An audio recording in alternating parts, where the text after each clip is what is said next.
e la mente di ogni piacere possa essere totalmente pacificata e che corpo e la mente abbiano splendore e potere e siano dotati di lunga vita, buona salute e benessere, con la compassione dei guru letterari supremi, con i poteri dei dachini, dei protettori dei dhammi e dei guardiani, con la forza e l'infallibilità del karma e dei suoi risultati. Possono queste molte dediche preghiere essere soddisfatte appena vengono pronunciate. Ora recitiamo invece la preghiera di Thangtong Gyalpo per pacificare la paura della carestia, dove ci sono tantissimi esseri che continuano a soffrire per la mancanza di cibo, soprattutto tutte quante le persone che sono coinvolte, che vivono in questi paesi dove c'è la carestia, dove non c'è l'acqua, dove è difficile trovare il cibo, anche tutti quanti gli esseri, gli animali che si trovano in queste condizioni. Om mani padme hum, mani padme hum, mani padme hum, mani padme hum, mani padme hum. Avendo generato la mente che aspira alla suprema e alla più alta illuminazione, per liberare veramente tutti gli infiniti esseri viventi, tu, il compassionevole vittorioso, hai completato le tue accumulazioni. Le assemblee dei condottieri Buddha, Bodhisattva, ascoltatori, Pratyeka Buddha, Guru Ida, Dakini, guardiani del Dhamma, delle 10 direzioni, divinità della ricchezza, Yaksha, signori dei tesori, insieme ai loro seguiti. Pensa con amore agli esseri viventi di questi tempi degenerati, che sono privi di protettore. Quindi, al fine di proteggere veramente questi esseri incarnati che sono tormentati dalle sofferenze, dalla fame, dalla sete, dalla povertà, fa sì che cada una piaccia di tutti i piaceri attraenti e necessari, gioielli, cibo, ricchezza, cereali, biancherie d'eletto e così via, nella terra delle nevi e in tutto questo mondo. Per favore, pacifichi i danni causati dai 4 elementi, vento inopportuno, fuoco, siccità, piogge, inondazioni e così via. E per favore fa crescere i cereali nelle culture e che i raccolti siano copiosi, che maturino e aumentino come durante l'era del completamento. Per il potere di aver fatto intense richieste con profonde suppliche, con la forza dell'amore e della compassione, possa l'era della malattia, dei combattimenti e della carestia essere pacificato e possiamo possedere una lunga vita, felice, libera dalle malattie, per la grande compassione dei vittoriosi e i loro figli e per la forza dell'infallibile verità che causa ed effetto possono gli insegnamenti del vittorioso diffondersi e aumentare e possono tutti gli esseri viventi raggiungere rapidamente la completa illuminazione. Mani per me, mani per me, mani per me, mani per me, mani per me, mani per me. Ora recitiamo la parola magica del Massimo Thangtong Gyalpo, le parole di verità che pacificano il pericolo delle armi. Quindi pensiamo a tutte quante le situazioni di conflitto che ci sono nel mondo, tutte quante le varie guerre che gli esseri umani stanno sperimentando e anche tutti quanti gli altri esseri viventi che vengono uccisi in queste guerre. Nel mondo abbiamo più di 100 guerre, poi più di 100 conflitti in tutto il mondo, in tutte quelle situazioni di grande violenza, come anche è successo recentemente in America, delle persone che hanno sparato sulla folla, che erano dentro i supermercati, ecco, che vengono pacificate completamente tutto questo pericolo delle armi. Okay? Umani per me, umani per me, umani per me, umani per me. Grande compassionevole, grande amorevole vittorioso Buddha Maitreya, occhio compassionevole, sublime, trascendente, che conserva tutto, vittoriosa e aggrivirato, Tara completamente pura e così via. E solo sentire i vostri santi nomi elimina tutti i pericoli, oggetti di rifugio della natura della compassione, per favore prestatemi attenzione. Quando gli esseri senzienti nel tempo dei litigi e prosperare delle 5 degenerazioni sono tormentati dalla sofferenza intensa, dei conflitti e lotte causate dall'esplosione del grande oceano di karma negativo e gelosia, per favore prosciugate questo oceano tutto con la forza della vostra saggezza trascendentale e compassione, facendo cadere grandi piogge di nettare di amorevole gentilezza sugli esseri trasmigratori che sono infiammati dal fuoco dell'odio. Per favore concedete le benedizioni affinché sorga il riconoscimento reciproco come padre e madre, così possono aumentare la felicità e il buon auspicio, sconfiggendo le moltitudini di spiriti malvagi che, entrando nel continuo mentale di qualcuno, lo fanno cambiare immediatamente nella mente di un'asura, d'ora in poi non venire mai più in questa regione. Per favore fate sì che tutti gli esseri senzienti morti in guerra, da ora in poi abbandonino tutto il karma negativo causa ed effetto, e possano rinascere miracolosamente nella terra di beatitudine e condurre tutti gli altri in questa terra pura. Per favore fate sì che tutti coloro che sono nati e che muoiono abbiano una lunga vita, senza malattie, e possano pacificare tutti i litigi e combattimenti, godere delle 10 virtù. Fate piovere nei momenti giusti, avere sempre buoni raccolti, affinché tutto l'ambiente sia di buon auspicio e per tutti gli abitanti, per la realtà ultima che è pura per natura, causa ed effetto sono infallibili, poiché possiedono tale realtà ultima, per la compassione del Guru, divinità, sigillo della mente, dei rari sublimi, possono queste pure ed estese preghiere essere realizzate. Ora ci dedichiamo alle dediche per la preziosa, possa la preziosa suprema bodhicitta sorgere in chi non l'ha ancora generata, possa la mente che è stata generata non diminuire mai, ma crescersi sempre più. Poi andiamo a recitare le preghiere di lunga vita per Sua Santità il Dalai Lama e per Lama Zopa Rinpoche. Sono stato un po' troppo esageratamente, ho parlato troppo oggi. Un gioiello che esaudisce i desideri, fonti di ogni singolo beneficio e felicità in questo mondo. Incomparabilmente gentile Thangtong Gyalpo, ti supplico, posso i tuoi santi desideri essere esauditi spontaneamente. Tu che detieni l'etica del soggiogatore, che fungi da generoso sostegno di tutto, sostieni, preservi e diffondi la dottrina vittoriosa di Manjunath, che magestamente compie magnifiche preghiere, che onorano i tuoi sublimi, salvatori miei degli altri, tuoi discepoli, per favore ti prego, vivi a lungo. Ok, con questo abbiamo concluso la nostra pratica. Abbiamo concluso la nostra pratica della maratona di preghiera di Thangtong Gyalpo e vi ricordo che le prossime sessioni in italiano, come vedete c'è Tashi che sta già aspettando fremente, quindi sarà una sessione adesso alle 9 con Tashi, alle 9:30, poi di nuovo alle 10:30 e alle 11, poi questa sera alle 19 e alle 19:30. E quindi niente, vi lascio con Tashi e vi ricordo. Buongiorno. Buongiorno. Volevo ricordarvi che appunto noi facciamo la sessione di la preghiera del rifugio che è stata consigliata da Kyabje alla fine della sessione di Vajrasattva la domenica sera e alla fine della meditazione della mattina del martedì e del venerdì faremo un quarto d'ora di recitazione del mantra della presa di rifugio e della generazione di bodhicitta. Grazie a tutti quanti, buona giornata, buon tutto, abbiate amorevole gentilezza nel vostro cuore. Ciao. Tashi, tutto bene? Dove sei? Ferrara, sono a Ferrara. Bene, torni domani? Domani torno, sì. Oggi pomeriggio abbiamo un incontro al centro Yoga Time qui a Ferrara. Very good, ok. No, centro allora, non è Yoga Time, il centro è Tabeta di Ferrara, è un centro yoga. Ok, good. Bene, okay. Buona giornata. Ciao, grazie. Ciao. Buon domani, ciao.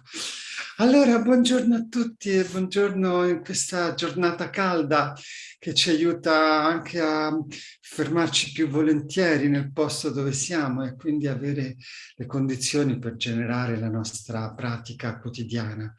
E la nostra pratica quotidiana è quella di avere compassione di tutti gli esseri, ma non ce lo possiamo imporre, non possiamo decidere noi di spontanea volontà e quindi realizzarla nella nostra mente. In realtà la compassione esce spontanea quando si comprende correttamente la sofferenza altrui.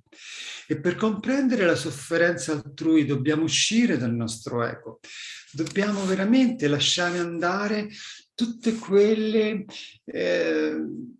concettualizzazioni, perché io penso, io faccio, io dico, questo io che è la causa di tutta la nostra sofferenza, perché in realtà questo io così com'è non esiste, siamo noi che lo abbiamo inventato. Un giorno piano piano ci arriveremo a comprenderlo. Allora adesso prima di tutto andiamo a generare la nostra buona motivazione, dopodiché dopo la nostra buona motivazione faremo circa 10 minuti di meditazione, proprio come la pratica che crea i meriti e far sì che dentro di noi si apra questa visione degli altri e si esca dalla visione del nostro ombellicolo e basta. Questo è il discorso. Allora andiamo quindi a generare questa presa di rifugio nei 3 gioielli e quindi fare in modo che questo sia il nostro punto di partenza, la buona motivazione, e quindi cominciando proprio con la preghiera che libera sacche dalla malattia, perché tutta questa iniziativa è iniziata nel momento della pandemia con la malattia che disturbava gli esseri senzienti e poi si è allargata con la guerra in Ucraina e ormai sono quasi 2 anni che noi stiamo facendo queste preghiere e quindi ecco che la preghiera principale, la motivazione principale è quella di pensare che da soli non riusciamo a realizzare il nostro progetto di raggiungere l'illuminazione ed essere di beneficio agli altri esseri senzienti e per questo dobbiamo generare la mente dell'illuminazione. Questo processo lo impareremo piano piano, dobbiamo prenderci familiarità. Quindi andiamo adesso a recitare la presa di rifugio e bodhicitta e poi reciteremo una mala, quindi un rosario di Om Mani Padme Hum, che è il mantra del Buddha della compassione. Allora leggiamo per 3 volte la nostra motivazione. Io e tutti gli esseri senzienti, tanti quanti lo spazio infinito, prendiamo rifugio nel prezioso Guru Buddha, prendiamo rifugio nel Buddha, nel Dharma e nel Sangha, prendiamo rifugio nell'assemblea dei Guru, delle divinità, delle meditative e delle Dakini, prendiamo rifugio nella chiarezza vuota della nostra mente, il Dharmakaya.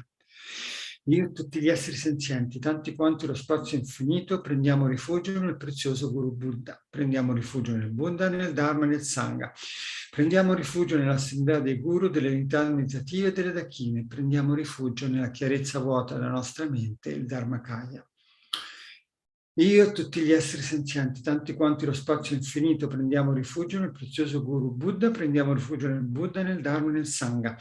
Prendiamo rifugio nell'assemblea dei Guru, delle unità delle meditative e delle Dakine, prendiamo rifugio nella carezza vuota della nostra mente, il Dharmakaya. Om Mani Padme Hum, Om Mani Padme Hum, Om Mani Padme Hum, Om Mani Padme Hum, Om Mani Padme Hum, Om Mani Padme Hum, Om Mani Padme Hum.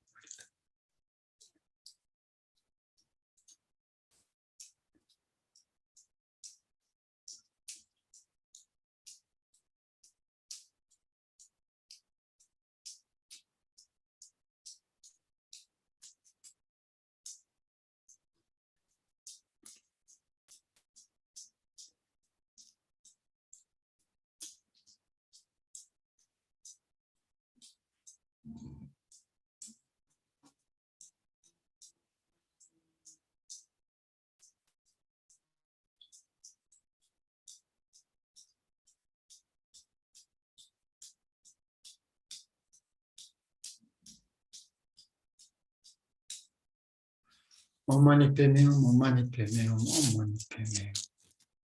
Adesso andiamo a fare la preghiera effettiva, che anche questa reciteremo per 3 volte. Possano tutte le malattie che caratterizzano le menti degli esseri senzienti e che derivano dal karma delle condizioni temporanee come i danni causati dagli spiriti gravi, dalle malattie, dai Buddha e dagli elementi non verificarsi nei reami del mondo. Possa qualunque sofferenza ci sia, dipendente da malattie potenzialmente letali, che come un macellaio che porta un essere macellato, separino il corpo dalla mente in un solo istante, non verificarsi mai più nei reami del mondo. Possano tutti gli esseri incarnati essere liberi e illesi dalla malattie acute, croniche e anche malattie infettive, il cui semplice suono dei loro nomi terrorizza gli esseri come se fossero stati collocati nella bocca di Yama, il Signore della Morte. Possano tutti gli esseri incarnati non essere danneggiati da 80.000 classi di interferenze dannose, 360 spiriti maligni che danneggiano improvvisamente le 424 malattie e così via. Qualunque sofferenza ci sia dovuta a disturbi causati dai 4 elementi che privano il corpo e la mente di ogni piacere, possono essere totalmente pacificate e che il corpo e la mente abbiano splendore e potere, siano dotati di lunga vita, buona salute e benessere. Con la compassione dei rigori tra i rari supremi, con il potere della china, dei protettori del Dharma e dei guardiani e con la forza dell'infallibilità del karma e dei suoi risultati, possono queste molte dediche preghiere essere soddisfatte appena vengono pronunciate. Ecco, penso che basti già una volta, così daremo più spazio alla nostra meditazione. Allora andiamo adesso a recitare insieme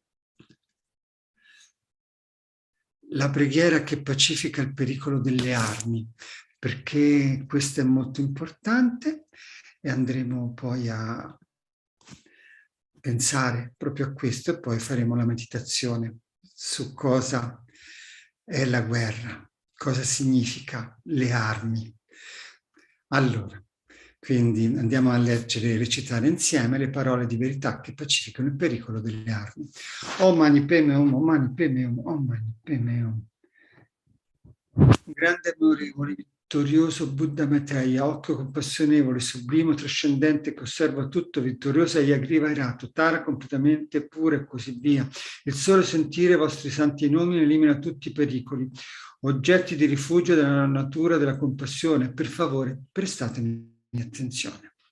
Quando gli esseri senzienti nel tempo dei litigi e nel prosperare delle 5 degenerazioni sono tormentati dalla sofferenza intensa di conflitti e lotte causati dall'esplosione del grande oceano di karma negativa e gelosia, per favore prosciugate questo oceano. Tutto ciò con la vostra forza della saggezza trascendentale e compassione, facendo cadere grandi piogge di nettare e di amorevole gentilezza sugli esseri trasmigratori che sono infiammati dal fuoco dell'odio. Per favore, concedete le benedizioni affinché sorga il riconoscimento reciproco come padre e madre, così possano aumentare la felicità e il buon auspicio. Sconfiggendo le moltitudini di spiriti malvagi che entrano nel continuo mentale di qualcuno, lo fanno cambiare immediatamente nella mente di una sura, da ora in poi non venire mai più in questa regione. Per favore, fate sì che tutti gli esseri senzienti morti in guerra da ora in poi abbandonino tutto il karma negativo, causa ed effetto, e possano rinascere miracolosamente nella terra di beatitudine e condurre tutti gli altri in quella terra pura. Per favore, fate sì che tutti coloro che sono nati e che muoiono abbiano una lunga vita, senza malattie, possano pacificare tutti i litigi e combattimenti, godere delle 10 di virtù. Fate piovere nei momenti giusti e avere sempre buoni raccolti, affinché tutto l'ambiente sia di buon auspicio per tutti gli abitanti. Per la realtà ultima, che è pura per natura, causa ed effetto sono infallibili, poiché possiedono tale realtà ultima, e per la compassione del Guru, divinità, sigillo della mente dei rari e sublimi, possano queste pure estese preghiere essere realizzate. Bene, abbiamo veramente prodotto una motivazione virtuosa nel fare questo. Adesso sediamoci in una postura che ci permetta di avere la schiena dritta e il corpo rilassato.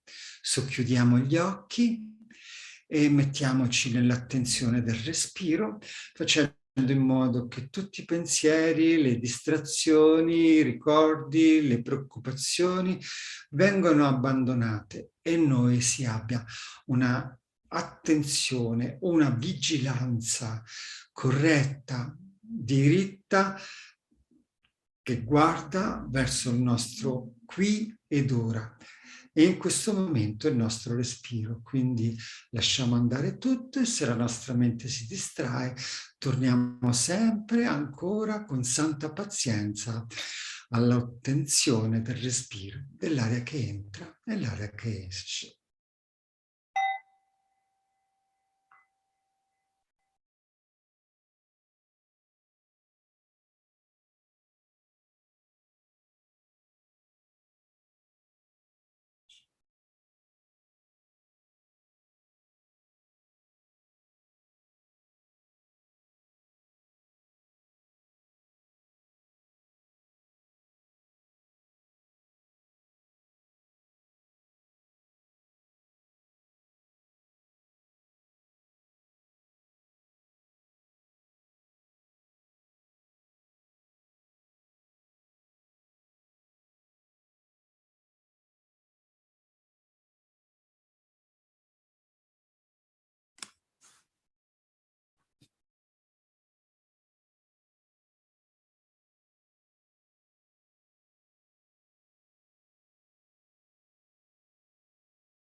Ora che la nostra mente è più calma, presente,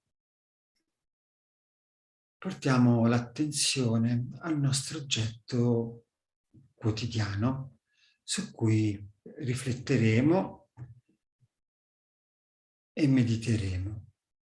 Andiamo a osservare come nasce la nostra rabbia, perché le guerre, le dispute, i conflitti nascono perché negli esseri senzienti, negli esseri viventi, sorge la rabbia che proviene dal fatto che le cose non sono così come vogliamo noi. E dato che noi vogliamo, a causa di un grande senso di orgoglio del Dio, noi vogliamo che quelle cose siano proprio come vogliamo noi. Questo è il problema che fa scattare la rabbia, che è un sentimento, un'emozione distruttiva che desidera appunto distruggere la rabbia e chi causa la rabbia. Allora osserviamo questo, osserviamo che è così anche per la nostra mente. Noi desideriamo sempre che le cose vadano proprio come vogliamo. E se non lo sono, dentro di noi, minimo sorge un disappunto, un fastidio. E poi anche una rabbia, e poi addirittura l'odio. Osserviamo questo.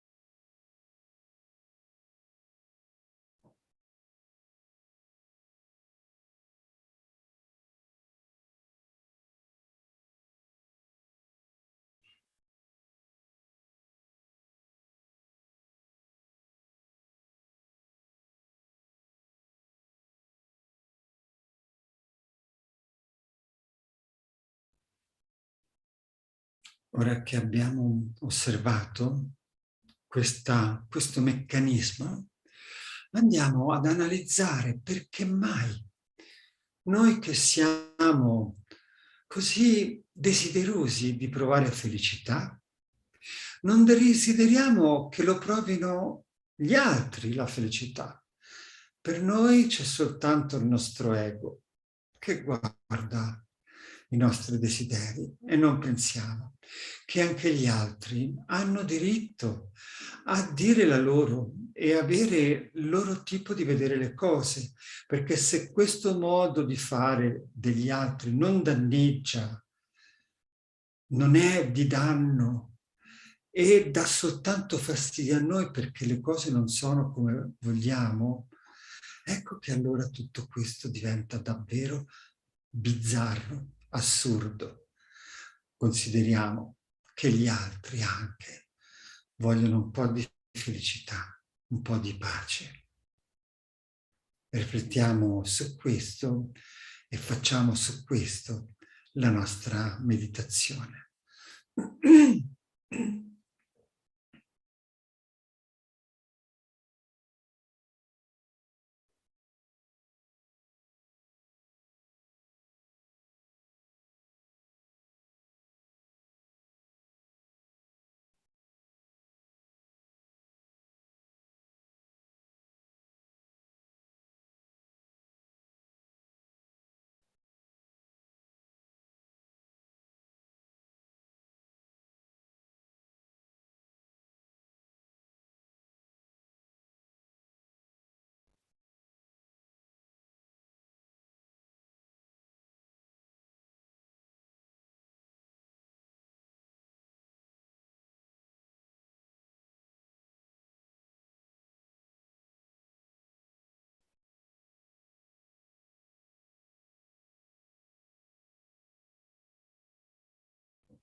usiamo questi ultimi 2 minuti per meditare proprio su quello che abbiamo analizzato. E meditare significa mantenere una concentrazione univoca sul risultato di un'analisi e tenerla a mente, non dimenticarla mai più, proprio nel portarla all'interno del nostro archivio mentale.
Facciamo un bel respiro profondo, diamo segnale al nostro corpo che la meditazione è terminata. Riapriamo gli occhi, se lo desideriamo possiamo anche cambiare la nostra posizione e andiamo adesso a dedicare tutto quello che è accaduto nella nostra pratica, la nostra attenzione, la nostra riflessione, la nostra meditazione. Quindi come dedica andiamo prima a recitare quello che è la preghiera per le carestie, perché purtroppo vedete che la rabbia porta a privare gli altri del pane. È assurdo questo, eppure è così. La rabbia non sente ragioni e allora ecco che porta anche a far soffrire gli altri. Allora adesso recitiamo insieme la richiesta di pacificare la paura della carestia. Avendo generato la mente che aspira alla suprema e più alta illuminazione per liberare veramente tutti gli infiniti esseri viventi, tu, il compassionevole vittorioso, hai completato le 2 accumulazioni. Le assemblee di condottieri Buddha, Bodhisattva, ascoltatori, pratica Buddha, Gura, Idam, Dakini, guardiani del Dharma, delle 10 direzioni, divinità della ricchezza Yaksha, i signori dei tesori insieme al loro seguito. Pensa con amore agli esseri viventi di questi tempi degenerati che sono privi di protettore. Quindi, al fine di proteggere veramente questi esseri incarnati che sono tormentati dalle sofferenze della fame, della sete e della povertà, fa sì che cada una pioggia di tutti i piaceri attraenti necessari, gioielli, cibo, ricchezza, cereali, biancheria del letto e così via, nella terra delle nevi di questo mondo. Per favore, pacifica i danni causati dai 4 elementi, vento inopportuno, fuoco, siccità, pioggia, inondazione e così via. Per favore, fa crescere i cereali nelle colture e che i raccolti siano copiosi, che maturino e aumentino come durante l'era del completamento. Per il potere di avere fatto intense richieste con profonde suppliche, con la forza dell'amore e della compassione, possa leone della malattia e dei combattimenti della carestia essere pacificato e possiamo possedere una lunga vita felice e libera dalle malattie. Per la grande compassione dei vittoriosi e i loro figli e per la forza dell'infallibile verità di causa ed effetto, possano gli insegnamenti del vittorioso diffondersi e aumentare e possano tutti gli esseri viventi raggiungere rapidamente la completa illuminazione. E quindi ora che abbiamo veramente fatto del nostro meglio, andiamo a completare tutto con la dedica, perché è quello che ferma tutto quello che noi abbiamo fatto, facendolo diventare il nostro capitale di meriti affinché la nostra pratica possa sempre essere realizzata. Quindi adesso andiamo a fare la preziosa preghiera per ottenere il bodhicitta, che è la generazione della mente e dell'illuminazione, e altre piccole preghiere poi andiamo a dedicare per la lunga vita dei nostri maestri. Possa la preziosa e suprema bodhicitta sorgere in chi non ha ancora generata, e possa la mente che è già stata generata non diminuire mai, ma crescersi sempre più. Sansara e Nirvana sono privi perfino di un atomo di esistenza intrinseca, e causa ed effetto e l'origine dipendente sono infallibili. Chiedo le tue benedizioni per riconoscere il significato del pensiero di Nagarjuna, che questi due sono mutualmente complementari e non contraddittori. Ora la preghiera per i malati, la dedica. Ovunque ci siano molti esseri senzienti malati che possano essere liberati velocemente da tutte le malattie, possano tutte le malattie degli esseri trasmigratori non avvenire mai più, senza eccezione. Per fare questo abbiamo bisogno di incontrare i nostri maestri, e quindi andiamo a fare la preghiera di incontrare un perfetto guru in tutte le nostre vite successive. Possa in tutte le mie vite non essere mai separato da guru perfetti, possa io godere del magnifico Dharma completando tutte le qualità dei terreni sentieri, possa io ottenere velocemente lo stato di Vajradhara. Andiamo a fare la preghiera per Lama Tsongkhapa, per la forza del vittorioso Tsongkhapa che agisce come il nostro diretto amico virtuoso Mahayana in tutte le nostre vite. Possiamo non allontanarci mai, neppure per un secondo, dal sentiero puro sentiero ammirato dai vittoriosi. Quindi andiamo a leggere la motivazione di beneficiare tutti gli esseri senzienti e dare a loro la generosità di noi stessi. Possa io prendermi cura degli altri come della mia stessa vita, possa io considerarmi ancora di più che di me stessa, possa il loro karma negativo maturare su di me e possano tutte le mie virtù maturare su di loro, fino a che tutti gli esseri senzienti non sono stati liberati dal samsara, possa io dimorare nel samsara per aiutarli, anche se io potessi ottenere la suprema illuminazione. Possa io diventare come un gioiello che esaudisce i desideri e come un albero che esaudisce e soddisfa tutte le speranze degli esseri trasmigratori. Soltanto nel vedermi, sentirmi, pensarmi o ricordarmi e anche toccarmi o parlando con me, possano tutte le sofferenze di quegli esseri venire pacificate istantaneamente e possa esserci sempre felicità, felicità per sempre. Allora andiamo adesso a fare la nostra preghiera per la lunga vita di Sua Santità Dalai Lama e per la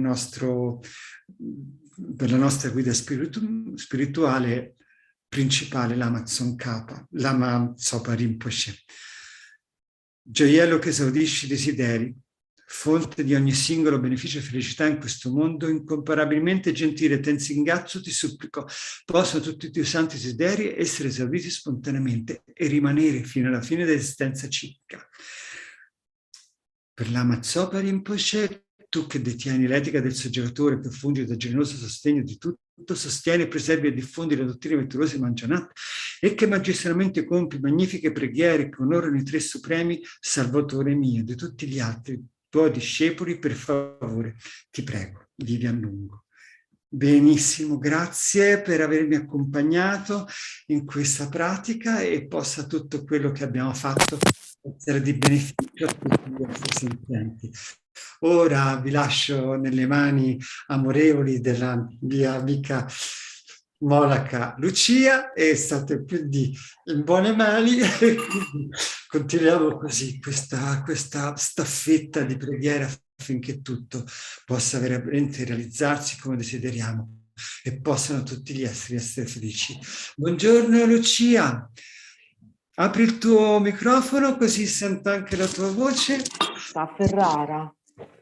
Io sono a Ferrara e oggi sarò alle 4 alle 7 in Beta a Ferrara per tenere una meditazione e poi tornerò a Pomaia domani.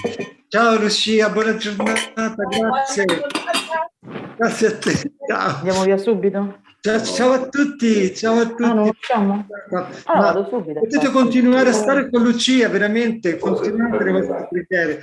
Ciao, ciao. Scusami che avevo ciampatasci all'orecchio.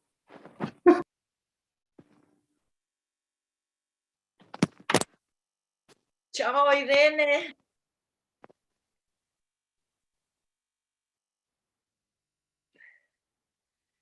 Ciao a tutti gli altri che non vedo, forse c'è qualcuno che però non ho la sua, non mi appare. Allora avete appena finito una meditazione con Tash, adesso ce n'è subito un'altra, ma che bravi, che eroi, eroine, perché insomma non è così facile passare da una meditazione all'altra con uno schiocco di un dito, no? Però bravissime chi riesce a mantenere questa continuità. Allora, la vostra motivazione è già stata generata. Noi sappiamo che vogliamo praticare per il beneficio di tutti quanti gli esseri senzienti, quindi dobbiamo pensare così e come avete già generato la vostra motivazione, di fronte a noi Avalokitesvara, simbolo della grande compassione all'altezza del nostro capo, come cioè pensiamolo come veramente esistente, no? Ma qualcosa che è presente. Quindi Avalokitesvara ci accompagnerà così visualizzato durante tutta la nostra meditazione, irradiando la luce nettere che si assorbono dentro il nostro capo. In questo modo si purificano tutte le negatività, tutte le oscurazioni e si incrementano tutti i meriti e tutte le realizzazioni. Quindi così pensiamo al nostro padre a destra, alla nostra madre a sinistra e pensiamo che tutti gli infiniti esseri dell'universo sono insieme a noi e da Avalokitesvara riceviamo l'autorizzazione e il potere di realizzare la nostra preghiera, la nostra pratica di meditazione. Noi sappiamo che tutti gli infiniti esseri sono come noi, hanno corpo come noi, hanno i sentimenti come noi, non c'è nessuno diverso da noi e quindi chiunque incontriamo è una persona di degno rispetto perché è un altro noi, no? Non c'è nessuna differenza, alto, basso, professore, operaio, persone di qualsiasi ceto sociale, non c'è problema.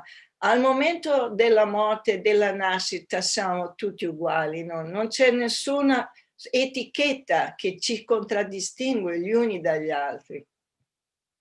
Quindi, e sappiamo quanto è importante che le persone che sono intorno a noi, che vivono con noi, o anche persone che vivono da altre parti in questo universo, di quasi anche gli animali compresi, quello che più di ogni altra cosa hanno bisogno è proprio della nostra compassione. Perché? Perché tutti noi abbiamo delle problematiche da risolvere. Perché abbiamo delle problematiche? Perché abbiamo l'ignoranza che ci oscura e quindi questa ignoranza fa sì che abbiamo la rabbia, l'attaccamento, la gelosia, l'invidia, abbiamo tante afflizioni che popolano il nostro mondo interiore. E quindi chiunque incontriamo non possiamo sollecitare sapendo che sono le persone, chiunque, hanno anche loro nel loro villaggio interiore hanno anche loro questi personaggi che popolano la loro dimensione interiore. Ecco che se noi sollecitiamo la rabbia di qualcuno, certamente o danneggiamo qualcuno, ecco che prima di essere danneggiati siamo noi, gli altri vengono danneggiati. E quindi il primo insegnamento anche che Buddha ha dato, quindi non danneggiare nessuna forma di vita, e se puoi aiuta, e quindi astieniti di danneggiare e fai tutto quello che sei in grado, anche la più piccola cosa, per beneficiare gli altri. Perché? Perché mentre da una parte nessuno vuole essere danneggiato, al contrario, tutti vogliono ottenere anche la più piccola delle felicità. Quindi quando adesso meditiamo un pochettino sull'equanimità. L'equanimità è come il campo delle persone che lavorano la terra, devono preparare il campo in equanimità, cioè nessuna parte del campo deve rimanere senza essere mossa la terra e nutrita. Tutto il campo deve essere privo di pietre, di qualsiasi, altra pianta che danneggia la semina. Quindi l'equanimità, il terreno della terra deve essere lavorato bene. E qual è l'equanimità che simbolizza la nostra mente? L'equanimità che simbolizza la nostra mente, il desiderio di vedere tutti gli esseri senzienti liberi dalla discriminazione, no? Tra amici, nemici.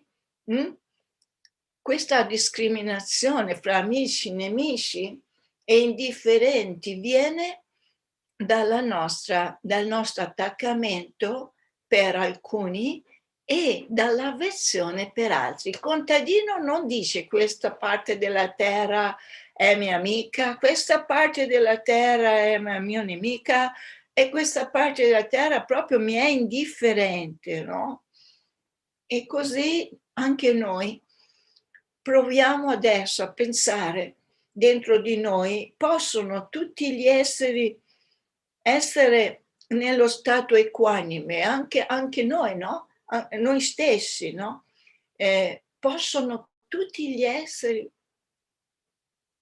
essere nello stato equanime, perché lo stato equanime non fa differenza fra amici e nemici indifferenti, perché sappiamo che tutti gli esseri hanno bisogno degli stessi ingredienti da parte nostra, hanno bisogno di essere riconosciuti come sofferenti, con tutti i problemi nel villaggio interiore che ci sono, che popolano il villaggio interiore, hanno bisogno di essere visti con amorevole gentilezza.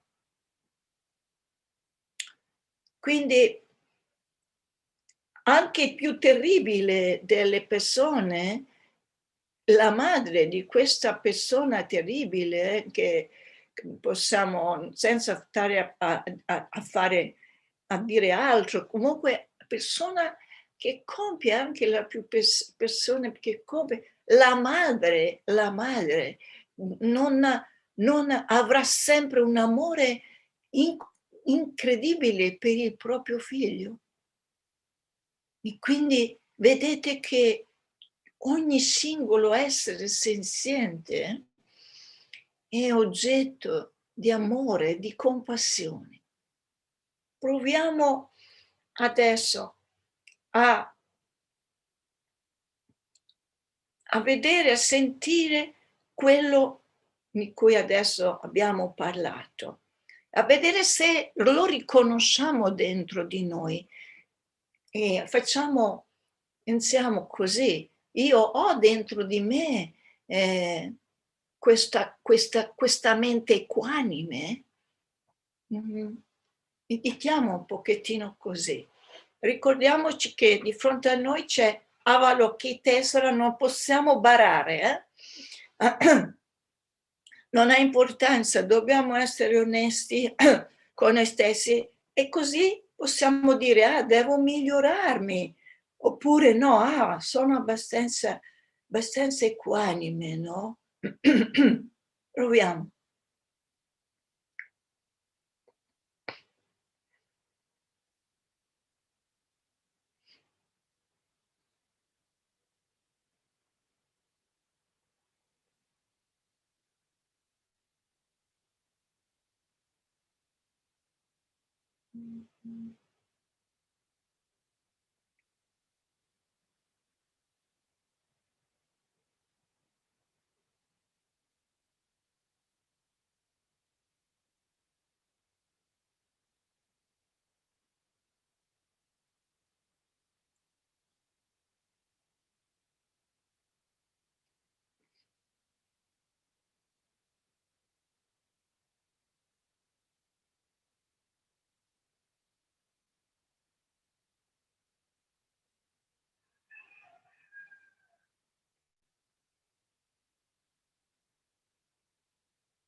Quindi adesso la seconda maniera di pensare, la terza maniera, scusate, è se noi abbiamo ancora, siamo motivati ancora, dividiamo ancora amici, nemici, estranei, no? Allora adesso proviamo a prenderci la determinazione e la responsabilità che noi vogliamo realizzare questo. Noi vogliamo realizzare, come fa il contadino, persone che lavorano la terra, che sono equanimi. Noi vogliamo coltivare una mente equanime, perché chiunque incontriamo è un nostro simile, è una persona che desidera esattamente le stesse cose che desideriamo noi, che desidera la compassione, essere riconosciuto con compassione.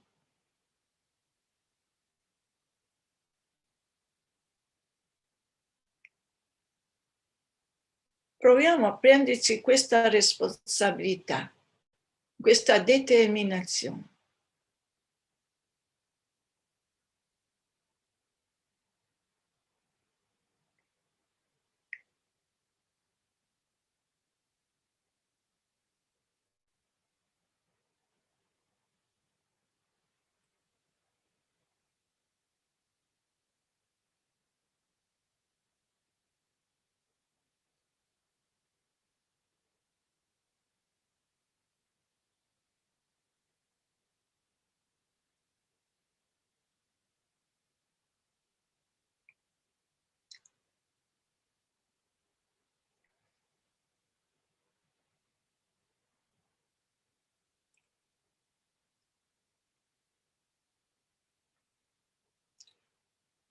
Quindi la nostra mente si fa una mente universale, si apre come fa il Dalai Lama quando dice che siamo una grande famiglia umana.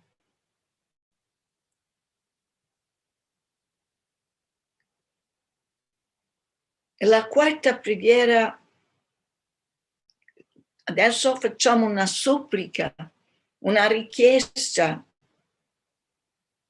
Avalokitesvara, il nostro maestro visualizzato davanti a noi, di concederci l'energia ispiratrice affinché tutti gli esseri viventi possano diventare equanimi. Ecco, concentriamoci per alcuni istanti su questa aspirazione e pensiamo come sarebbe meraviglioso se tutti gli esseri viventi si potessero trasformare nello stato di una mente equanime.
Adesso ci si determina ad assumerci la responsabilità.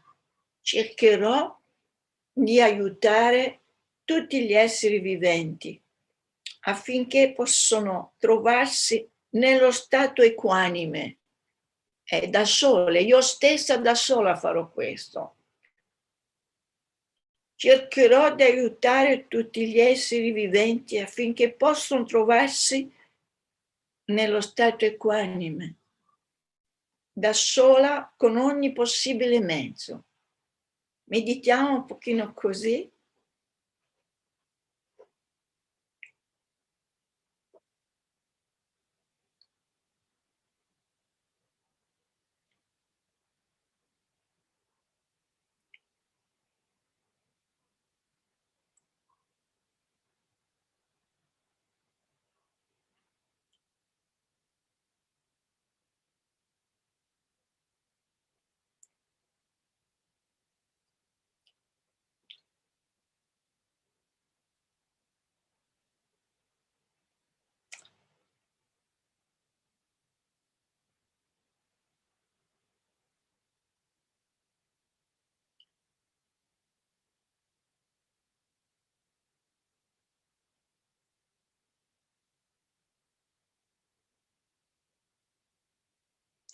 Quindi Avalokitesvara irradia luce nel nettare seduto davanti a noi e purifica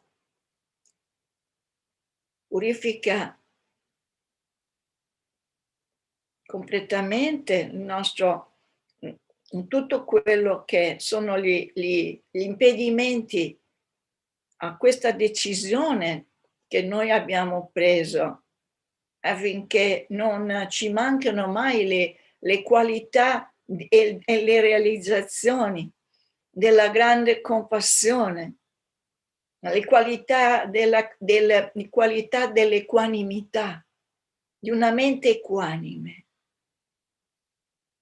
finché non ci manchi questo, per portare a termine il nostro scopo, il nostro compito. Quindi insieme a questa visualizzazione recitiamo il mantra Om Mani Padme Hum e che luci nette entrano nel nostro corpo, purificano tutte le oscurazioni di corpo, parola e mente della non equanimità, di una mente che divide la realtà dentro di noi e quindi divide anche l'esterno. Quindi pensiamo che questo purifica e incrementa la nostra vita, i meriti e le realizzazioni, e tutti gli ostacoli vengono purificati e tutte le interferenze alla realizzazione della grande equanimità. La nostra mente diventa una mente cosmica, la mente dell'equanimità. Om Mani Padme Hum, Om Mani Padme Hum, Om Mani Padme Hum, Om Mani Padme Hum, Om Mani Padme Hum.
Quindi pensiamo nel potere della mente, della compassione che vede tutti gli esseri sotto la luce nell'equanimità.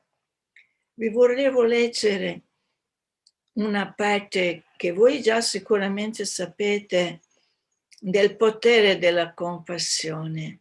Quando Buddha nacque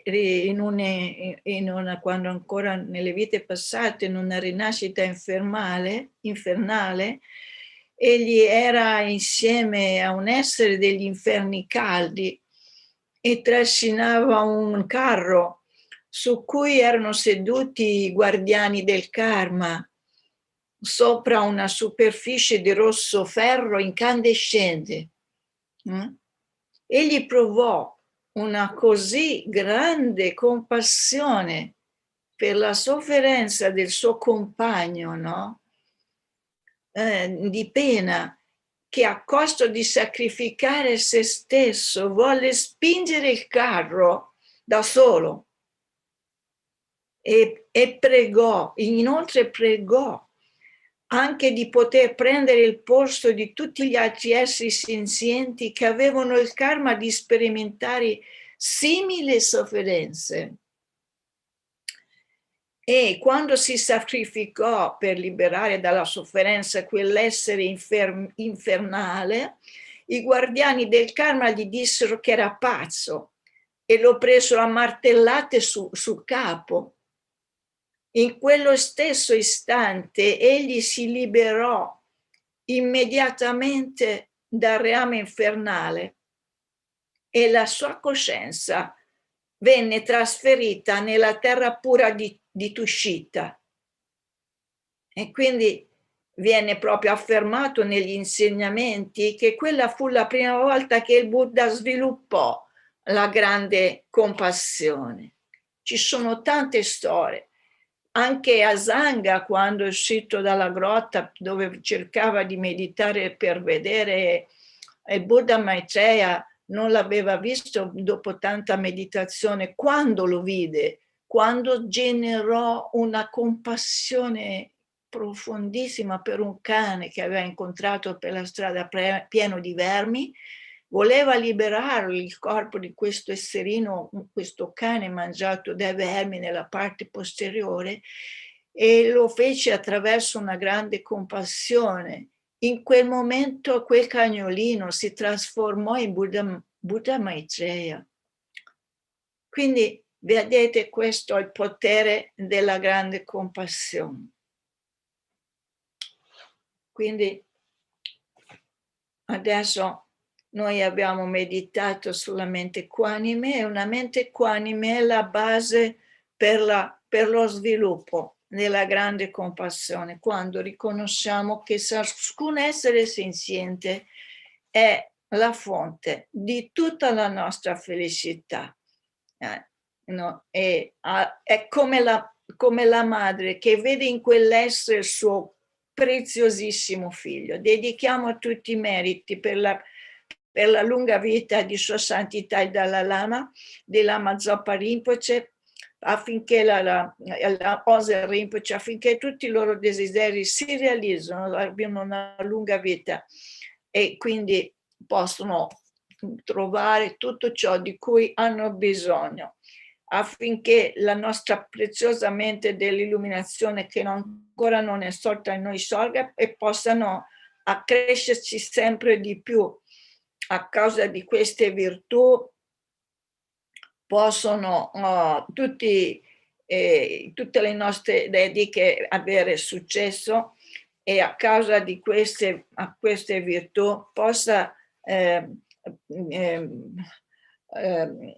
tutte le virtù accumulate al beneficio degli insegnamenti e di tutti gli esseri migratori, e affinché l'insegnamento rimanga per sempre, possa splendere per sempre. Quindi dedichiamo tutti i meriti, pensando che tutto sorgere dipendente, l'io è vuoto di esistere della sua propria parte, dedica tutti i meriti che sono vuoti di esistere dalla loro parte a tutti gli esseri che sono vuoti di esistere dalla loro parte. Fintanto esisterà un essere senziente, come dice Sua Santità il Dalai Lama, posso rimanere anch'io per dissolvere la sofferenza del mondo, di tutti gli altri esseri. Quindi adesso recitiamo la preghiera a lunga vita di Sua Santità, visto che ancora non è arrivata la mia compagna che viene dopo. Nel paese circondato da montagne nevate, tu sei la sorgente di ogni beneficio e felicità. Potenti Chenrezig, Thangtong Gyalpo, ti prego di rimanere fino alla fine del samsara. Preghiera di lunga vita di Lama Zopa.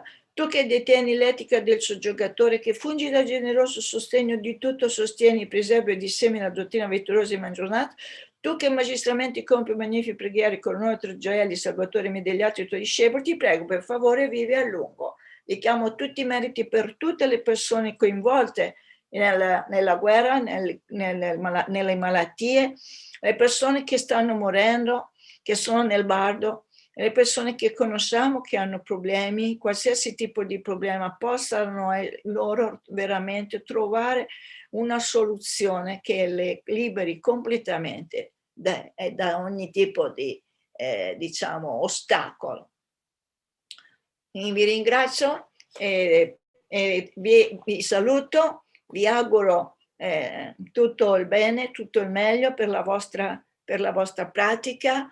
Ricordiamoci che dell'impermanenza, tutti i fenomeni sono impermanenti, e la nostra vita è impermanente, e quindi ogni momento preziosissimo dedichiamo affinché questi momenti della nostra vita possano essere di grande e di grandissimo auspicio e augurio per la felicità di tutti gli esseri. Cerchiamo di volerci bene così come siamo, di non giudicarci, di guardare dove abbiamo bisogno, di coltivare come il contadino quale parte della nostra mente ha più bisogno di essere coltivata. Solo così, con grande gentilezza e senza il giudizio che ci divide interiormente e ci fa soffrire, senza sensi di colpa, ecco, che usualmente noi siamo molto bravi a farceli venire. Ecco. Grazie a tutti, Mariatina Scarano. Sì, Maria, ciao. Ciao, ciao, grazie. grazie a voi, Terry Zolo e Irene. E Claudia Romanelli. Maria Fanzini. Molto più. Hello, ¿cómo estás? Ciao. Bien, en este momento, en este instante, bien. Tú, nella impermanencia, en este momento, bien. Tú. Bien. En este momento, bien. En este momento, tenemos que decir así, ¿no, Paloma? Yes. No hay otro momento. Somos muy afortunadas, muy afortunadas. Muy afortunada. Muy afortunada de verte.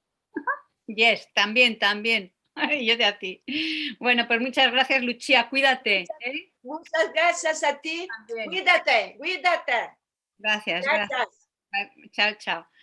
Bueno, pues nada, ahora nos juntamos, ya sabéis que tenemos todos los sábados de momento, no sabemos hasta cuándo vamos a continuar esta reunión para las oraciones por la pandemia, por la paz, por los seres, pero bueno, en lo que dure, pues es una buena oportunidad para acumular méritos. Entonces, un saludo a todos, a los venerables que estáis aquí y a los que os estáis juntando por YouTube.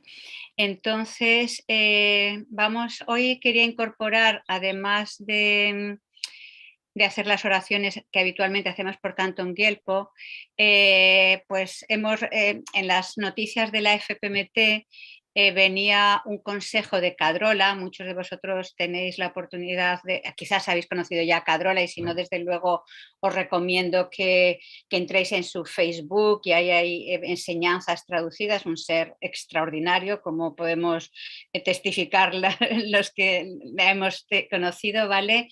Bueno, entonces Cadrola normalmente todos los años hace observaciones para ver qué prácticas pueden ayudar para que Lama Zopa Rinpoche tenga una vida larga y libre de obstáculos.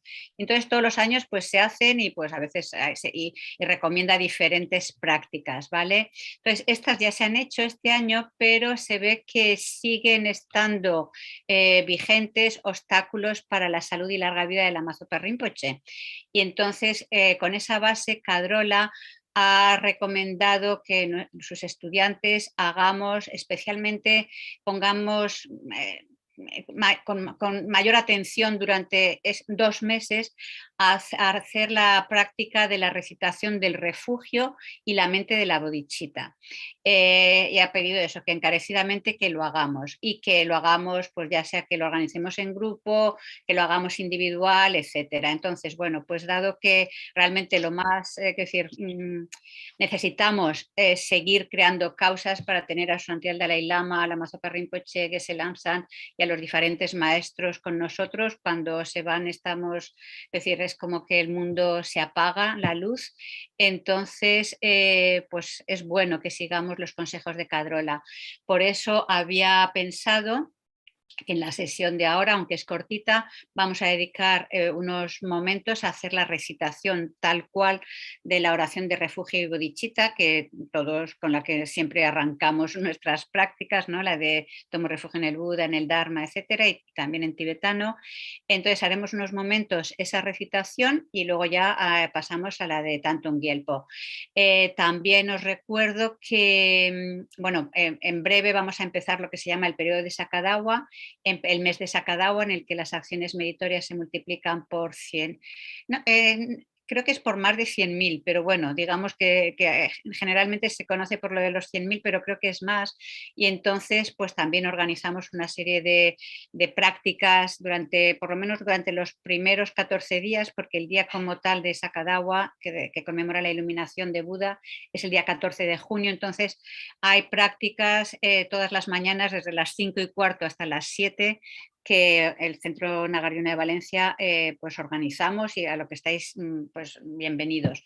Y algo que ya acabo los anuncios en breve, debido a eso, a los consejos que Cadrola nos ha pedido a los estudiantes de que recitemos la oración de refugio bodhicitta para Lama Zopa Rinpoche, para eliminar los obstáculos, pues habíamos en conjunción con Venerable Begoña y Venerable Fabio, habíamos pensado convocar todos los miércoles hasta finales de julio media hora de práctica, de 9 a 9:30, media hora de práctica para recitar esta oración de refugio, y también pues esto, proponer a que cada uno en casa hagamos por lo menos 21 recitaciones.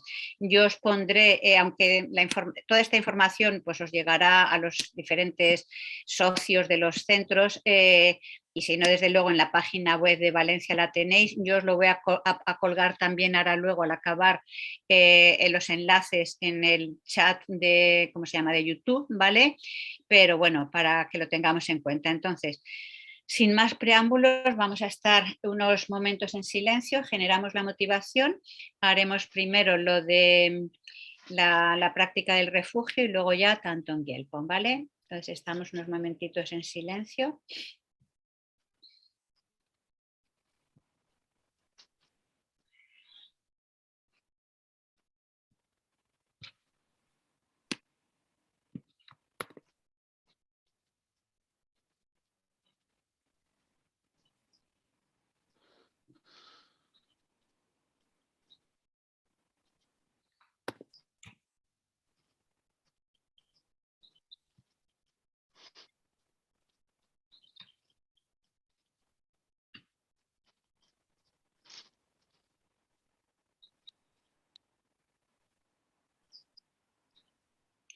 Y recordemos la gran fortuna con esta vida humana, habiendo encontrado el Dharma Mahayana, su santidad Dalai Lama, Lama Zopa Rinpoche, Geshe Lamsan, Geshe Losang Sutrin, los diferentes maestros que con tanto amor, compasión, sabiduría y habilidad nos han cautivado y nos guían, nos instruyen para abandonar todo lo que está ligado a la negatividad y al sufrimiento y cultivar la virtud. Entonces, abramos nuestro corazón a los seres, recordemos el gran sufrimiento que se está experimentando en este mundo humano. Ya es inimaginable el sufrimiento, mucho más cuando lo extendemos a los otros reinos de existencia.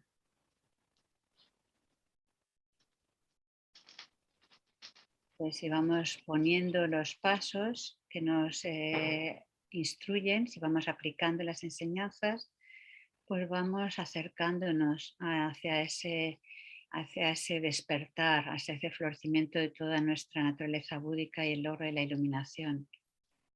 Y es algo indispensable para poder ayudar a los seres a salir del sufrimiento aterrador que no desean.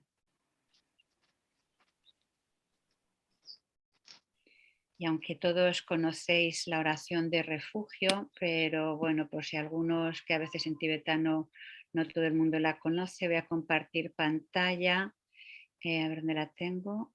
Aquí tengo muchas cosas. Vale. Porque vamos a arrancar con esa oración. ¿vale? Entonces, visualizamos...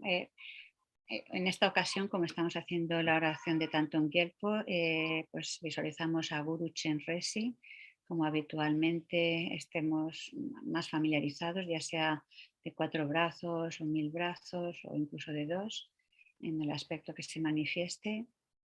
Recordemos que es inseparable de los propios maestros. Y recordemos su gran amor, compasión y cómo no nos va a abandonar en la existencia cíclica.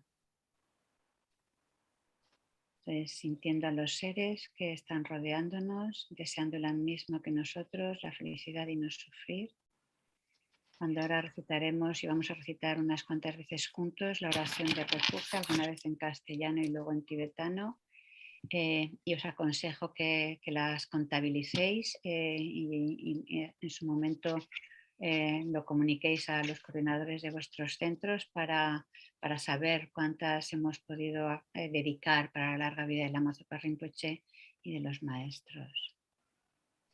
Entonces, a la hora de recitar el refugio, recordemos que lo que verdaderamente nos protege, el refugio verdadero es el Dharma, es decir, nuestra acción de dejar de dañar, de abstenernos de dañar y nuestra acción de crear virtud. Entonces, al recitar refugio, imaginamos que desde Guru Chenrezig fluye una potente luz, néctar, que llega sobre nosotros, se derrama, limpiando totalmente nuestros oscurecimientos, nuestras negatividades, especialmente el karma negativo que haya, los obstáculos que tengamos para que nuestros maestros, especialmente Lama Zopa Rinpoche, permanezca entre nosotros y que todo eso se va limpiando y nos va abandonando.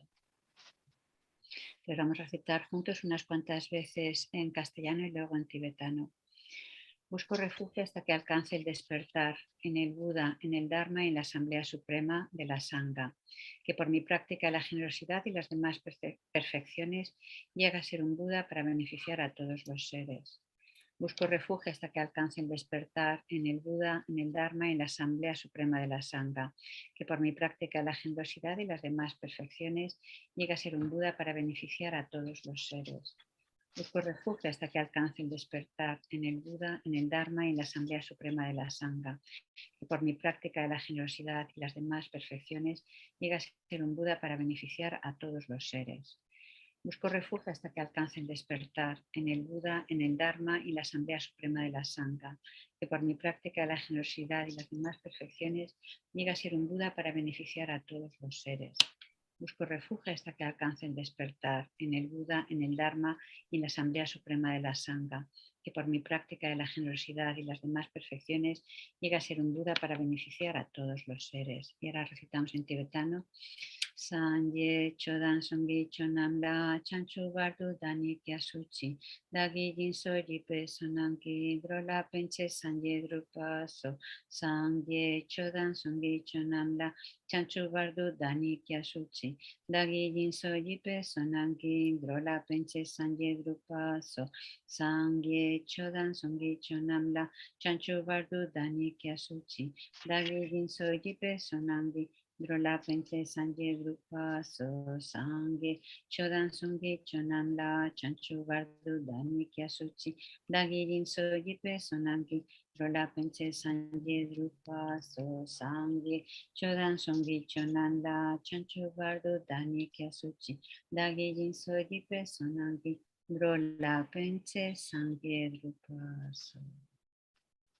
Visualiza que la luz y el néctar de Chenrezig ha limpiado tu mente, todas esas huellas cuando no hemos seguido las instrucciones de los maestros, hemos degenerado los samayas o hemos criticado a sus hermanos, a nuestros hermanos Barra.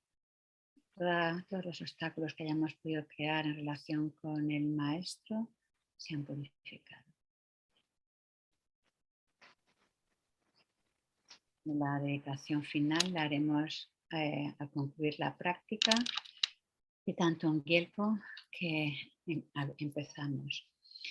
Todos los seres, vastos como el espacio y yo mismo, desde ahora hasta que alcancemos la esencia de la Budeidad suprema, Buscamos refugio en los maestros puros y gloriosos. Buscamos refugio en los victoriosos budas perfectos. Buscamos refugio en el Dharma puro. Buscamos refugio en la Sangha superior. Todos los seres vastos como el espacio y lo mismo, desde ahora hasta que alcancemos la esencia de la Budeidad suprema. Buscamos refugio en los maestros puros y gloriosos. Buscamos refugio en los victoriosos budas perfectos. Buscamos refugio en el Dharma puro. Todos los seres vastos como el espacio y lo mismo, desde ahora hasta que alcancemos la esencia de la Budeidad suprema. Buscamos refugio en los maestros puros y gloriosos. Buscamos refugio en los victoriosos budas perfectos. Buscamos refugio en el Dharma puro. Perdona, y si me perdonar que estoy con la mente no sé dónde. Y buscamos refugio en la Sangha superior. Buscamos refugio en la Sangha superior. Tomamos refugio en la asamblea de maestros espirituales, las deidades de meditación y las dakinis. Tomamos refugio en la claridad vacía de nuestra propia mente, el Dharma Praya. Entonces, a recitar ahora el mantra, visualizamos que desde Guru Chenrezig fluye luz y néctar, limpia totalmente todos los engaños, la actitud egocéntrica, la ignorancia que se aferra al yo, todos nuestros hábitos negativos que producen sufrimiento. Van limpiándose. Pensamos que también esta luz llega a los seres que están ahora sufriendo pues el COVID, la enfermedad, o los que están sufriendo debido a la guerra, al conflicto bélico o por diferentes circunstancias, que todo eso se va limpiando y vamos impregnándonos de la energía de amor, compasión y sabiduría de Guru Chenrezig. Om Mani Padme Hum, Om Mani Padme Hum, Om Mani Padme Hum, Om Mani Padme Hum, Om Mani Padme Hum, Om Mani Padme Hum, Om Mani Padme Hum, Om Mani Padme Hum. Om Mani Padme Hum, Om Mani Padme Hum, Om Mani Padme Hum, Om Mani Padme Hum, Om Mani Padme Hum, Om Mani Padme Hum, Om Mani Padme Hum, Om Mani Padme Hum. Om Mani Padme Hum, Om Mani Padme Hum, Om Mani Padme Hum, Om Mani Padme Hum. Seguimos recitando el mantra en silencio, manteniendo esa visualización de esa luz y néctar que nos limpia a nosotros y a cada uno de los seres, impregnando todo nuestro ser de paz, bondad, compasión, sabiduría y claridad.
Om Mani Padme Hum. Om Mani Padme Hum.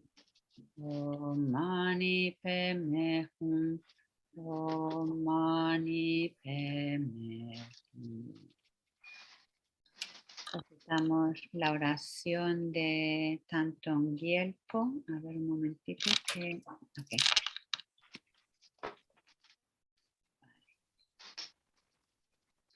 Puedan todas las enfermedades que afligen la mente de los seres y son producto del karma y condiciones temporales, tales como el mal infligido por espíritus, enfermedades y elementos, no volver a aparecer en los reinos del mundo. Puedan todos los sufrimientos que provienen de enfermedades que amenazan la vida, como el carnicero llevando un animal al matadero, que separan el cuerpo y el espíritu en un solo instante y no volver a aparecer en los reinos del mundo. Puedan todos los seres encarnados no ser tocados más por enfermedades agudas, crónicas o infecciosas, cuyo solo nombre aterroriza a los seres, como si los colocaran en la boca de llama el Señor de la Muerte, y puedan todos los seres encarnados no ser más afectados por los 84.000 seres que interfieren, por los 360 espíritus malignos que atormentan de repente, las 424 enfermedades, etc. Y puedan todos los sufrimientos provenientes de los desarreglos de los 4 elementos que privan al cuerpo y mente de todo placer pacificarse totalmente. Pueda el cuerpo y la mente tener luz y fuerza, gozar de una larga vida, una buena salud y bienestar, por la compasión de los maestros y las 3 joyas, el poder de las dakinis, guardianes y protectores del Dharma, por la fuerza infalible del karma y de sus resultados, para todas estas dedicaciones y plegarias ser atendidas desde el momento en que son pronunciadas. Puedan todas las enfermedades que afligen la mente de los seres y son producto del karma y condiciones temporales, tales como el mal infligido por espíritus, enfermedades y elementos, no volver a aparecer en los reinos del mundo. Puedan todos los sufrimientos que provienen de enfermedades que amenazan la vida, como el carnicero llevando un animal al matadero, que separan el cuerpo y el espíritu en un solo instante, no volver a aparecer en los reinos del mundo. Y puedan todos los seres encarnados no ser tocados más por enfermedades agudas, crónicas o infecciosas, cuyo solo nombre aterroriza a los seres, como si los colocaran en la boca de llama el Señor de la Muerte. Puedan todos los seres encarnados no ser más afectados por los 84.000 seres que interfieren, por los 360 espíritus malignos que atormentan de repente, por las 424 enfermedades, etc. Y puedan todos los sufrimientos provenientes de los desarreglos de los 4 elementos que privan al cuerpo y mente de todo placer pacificarse totalmente. Pueda el cuerpo y la mente tener luz y fuerza, gozar de una larga vida, buena salud y bienestar, por la compasión de los maestros y las 3 joyas, el poder de las dakinis, guardianes y protectores del Dharma, la fuerza infalible del karma y de sus resultados, puedan todas estas dedicaciones y plegarias ser atendidas desde el momento en que son pronunciadas. Última repetición. Puedan todas las enfermedades que afligen la mente de los seres son producto del karma y condiciones temporales, tales como el mal infligido por espíritus, enfermedades y elementos, no volver a aparecer en los reinos del mundo. Puedan todos los sufrimientos que provienen de enfermedades que amenazan la vida, como el carnicero llevando un animal al matadero, que separan el cuerpo del espíritu en un solo instante, no volver a aparecer en los reinos del mundo. Puedan todos los seres encarnados no ser tocados más por enfermedades agudas, crónicas o infecciosas, cuyo solo nombre aterroriza a los seres, como si los colocaran en la boca de llama el Señor de la Muerte. Y puedan todos los seres encarnados no ser más afectados por los 84.000 seres que interfieren, por los 360 espíritus malignos que atormentan de repente, por las 424 enfermedades, etc. Puedan todos los sufrimientos provenientes de los desarreglos de los 4 elementos que privan al cuerpo y mente de todo placer pacificarse totalmente. Pueda el cuerpo y la mente tener luz y fuerza, gozar de una larga vida, una buena salud y bienestar, por la compasión de los maestros y de las 3 joyas, el poder de las dakinis, guardianes y protectores del Dharma, y por la fuerza infalible del karma y de resultados, puedan todas estas dedicaciones y plegarias ser atendidas desde el momento en que son pronunciadas. Citamos la alabanza, la súplica aria a Chenrezig. Oh Aria de ojos compasivos, tesoro de compasión, por favor, préstame atención. Te ruego que me guíes a mí y a los padres y madres de los 6 reinos para ser rápidamente liberados del gran océano del samsara. Te suplico que pueda crecer la mente del despertar inigualable, vasta y profunda, y con las lágrimas de tu gran compasión que limpies todos mis engaños y karmas. Por favor, condúcenos con tus manos compasivas a mí y a los errantes a los campos de gozo. Por favor, Aria Chenrezig y Amitabha, sed nuestros amigos virtuosos en todas nuestras vidas, mostradnos bien el camino puro e inequívoco y llevadnos rápidamente al estado de Buda. Visualizamos que el Guru Chenrezig acepta nuestra súplica, emana infinitas réplicas, llega a cada uno de los seres, se sitúa en las coronillas, se disuelve en nosotros y en cada ser, limpiando totalmente los engaños, la ignorancia, la actitud egocéntrica, el karma negativo. infundiendo nuestra mente y nuestra mente se fusiona con su sagrada mente. Nos hacemos uno con la sagrada compasión y sabiduría que vamos a proteger, a manifestar, a compartir con los seres. Y dedicamos, puedes empezar, venerable Drolma, por favor. A ver. Hello, ¿se ha quedado Drolma? No parece que funciona, se ha quedado congelado, ¿verdad? Sí, yo creo que sí. Vale, pues entonces, Juan, Begoña primero. Begoña, ¿puedes tú? Sí, pues yo... Son lecciones de los seres ser eliminados. Vale. Bien, ahora tú, Begoña. Pues sí, quisiera acordarme de todavía los enfermos de COVID que hay en el mundo, sobre todo en China, y los que quedan en Occidente, que desaparezca por completo la enfermedad y que todo el mundo pueda recuperar su vida cotidiana, y sobre todo dedicar para aquellos que han muerto durante estos 2 años y casi medio, y que tengan renacimientos humanos perfectos, conozcan el Dharma y conozcan maestros Mahayana. Perfecto, maravilloso. Venerable Juan, por favor. Me uno a todas las dedicaciones que habéis hecho. Dedico especialmente para la larga vida y salud de Lama Zopa Rinpoche, de todos los maestros, para que no degenere el Dharma, para que haya unidad en la Sangha, para que la Sangha no tenga sectarismos, para que no sea causa de escándalo, así mejore y se transmita el Dharma con toda su pureza hacia todos los seres. Gracias. Millones de gracias. Entonces, que la preciosamente la bodhicitta que no ha nacido pueda nacer y crecer sin nunca degenerar, sino aumentando el máximo. De Guru Chenrezig puede conducir a todos los seres al descenso.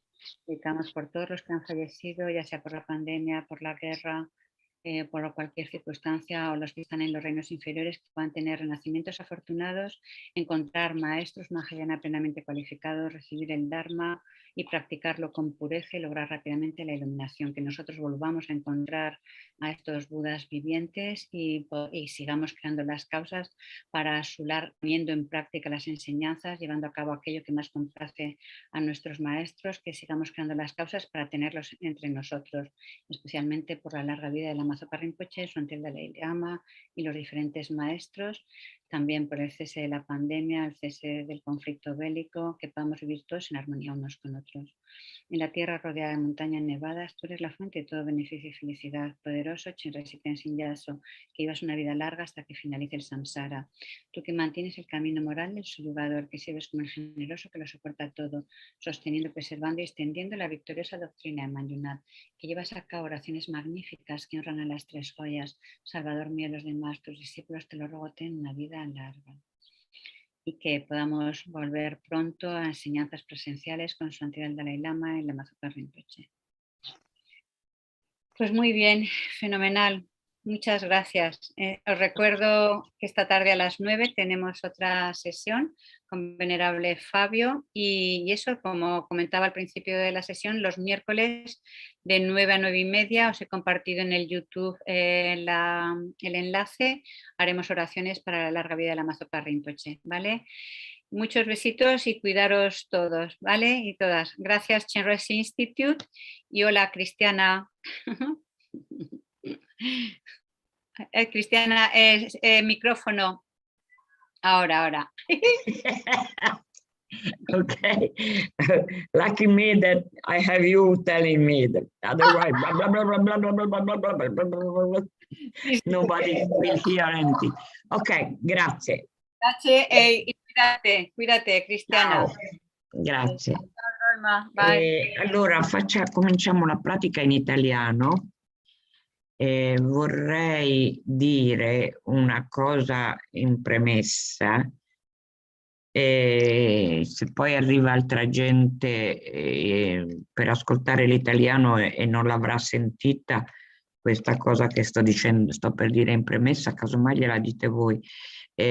Sono sotto antibiotici e il mio stomaco non li sopporta, quindi potrei scappare in bagno a ogni secondo, perché questa è la mia vita di questi giorni che sono sotto antibiotici. Ma nel frattempo speriamo bene, incrociamo le dita e magari va benone per tutta l'ora. Ok. Adesso ricordiamo intanto la motivazione del tempo presente. La motivazione in genere viene descritta in due modi, viene descritta in due fasi. La motivazione del tempo presente, che è quella per cui abbiamo acceso il computer, siamo andati su Zoom, eccetera, eccetera. E questa motivazione del tempo presente è di portare un contributo di pacificazione. Pacificazione non solo rispetto alle nostre menti in particolare o alle nostre relazioni in particolare, ma pacificazione anche e soprattutto rispetto alla situazione che si sta venendo a creare nel mondo.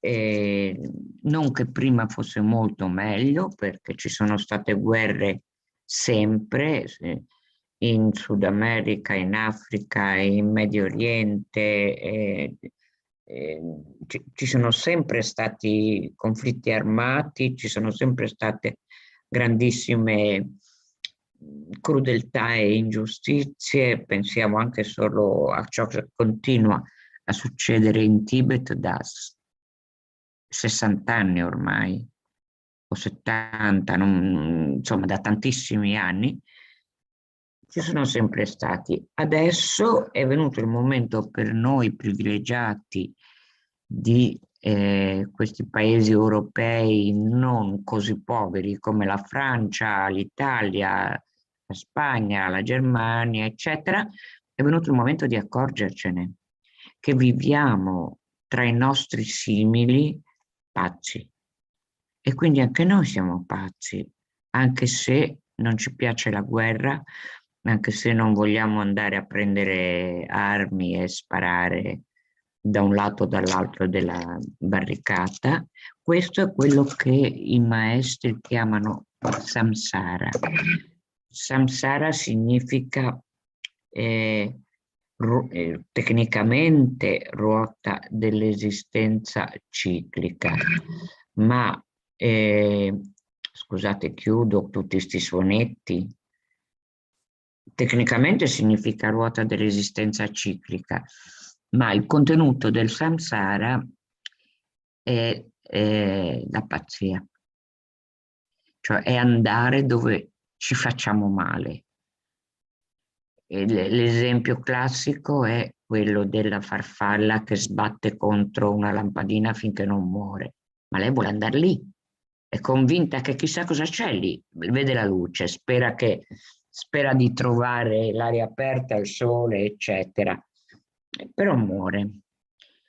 E noi facciamo lo stesso, andiamo dove veniamo danneggiati, sia individualmente, quando per esempio inseguiamo gli oggetti del desiderio o gli oggetti dell'avversione per stare sempre più male, sempre più male, sempre più male, sia nella situazione sociale non macroscopica, per esempio nelle dinamiche di gruppo.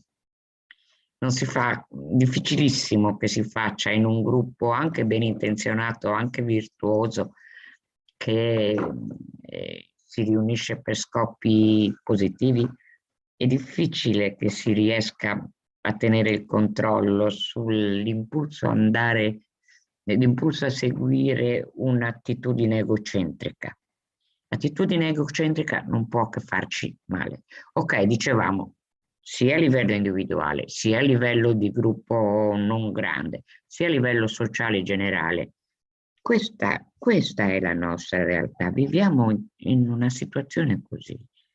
Allora, diceva Candrolà, una grande maestra che ha visitato l'Istituto Lama Zopa nei giorni scorsi, rispondeva a una monaca che le chiedeva: senti, ma io voglio aiutare, guarda qui cosa succede, io voglio aiutare, no? Come faccio a continuare i miei studi, le mie meditazioni quando c'è gente in situazioni così gravi dal punto di vista fisico e mentale? E Cadrolà ha risposto, tenete conto che Cadrolà è una grande Dakini, cioè una persona totalmente dedicata al beneficio di tutti gli infiniti esseri, e ha risposto questo, ha risposto: non puoi fare molto. Sì, quello che puoi fare, fallo, ma la sola cosa che effettivamente è vincente rispetto alle sofferenze degli esseri è liberarsi dai propri difetti mentali, ottenere le proprie realizzazioni, praticare il sentiero e giungere allo stato del risveglio in cui si è in grado di essere utili a infiniti esseri. Cioè noi siamo qui, ci crediamo di essere chissà che noi umani su questo mondo, ma intanto siamo una minoranza di esseri viventi in questo mondo, non siamo affatto tutto ciò che conta. Tutto ciò che conta. Intanto siamo una minoranza proprio come esseri viventi, e ci sono tanti altri esseri viventi con sofferenze ancora più gravi, ancora più tristi della nostra. E punto secondo, la prospettiva che ci dobbiamo dare è di poter aiutare gli esseri degli infiniti mondi ad ottenere il risveglio, a ottenere la liberazione definitiva dalla sofferenza. Chiaro che io per esempio qua vivo in ritiro tutta la vita, quello che posso fare è dar da mangiare ai gatti, alle formiche gli lascio un piattino con l'acqua e il miele, queste cose qui, insomma non è che il mio contributo concreto sia molto eclatante. Ma anche se potessi fare molto di più, se fossi impegnata in un'attività di soccorso attivo, se fossi un medico, se fossi uno sponsor che può pagare il rifugio per i rifugiati, per strutture di rifugio. Questo è pochissimo. Perché? Perché la gente continua a accumulare karma negativo, e accumulando karma negativo sperimenterà ulteriori sofferenze. Cioè, la gente è anche molto buona, ma è difficile non accumulare karma negativo. Bisogna studiare per imparare a farlo. Se noi vediamo gente buona, tigri buone con i loro grotti, vediamo queste scene commoventi e cose del genere.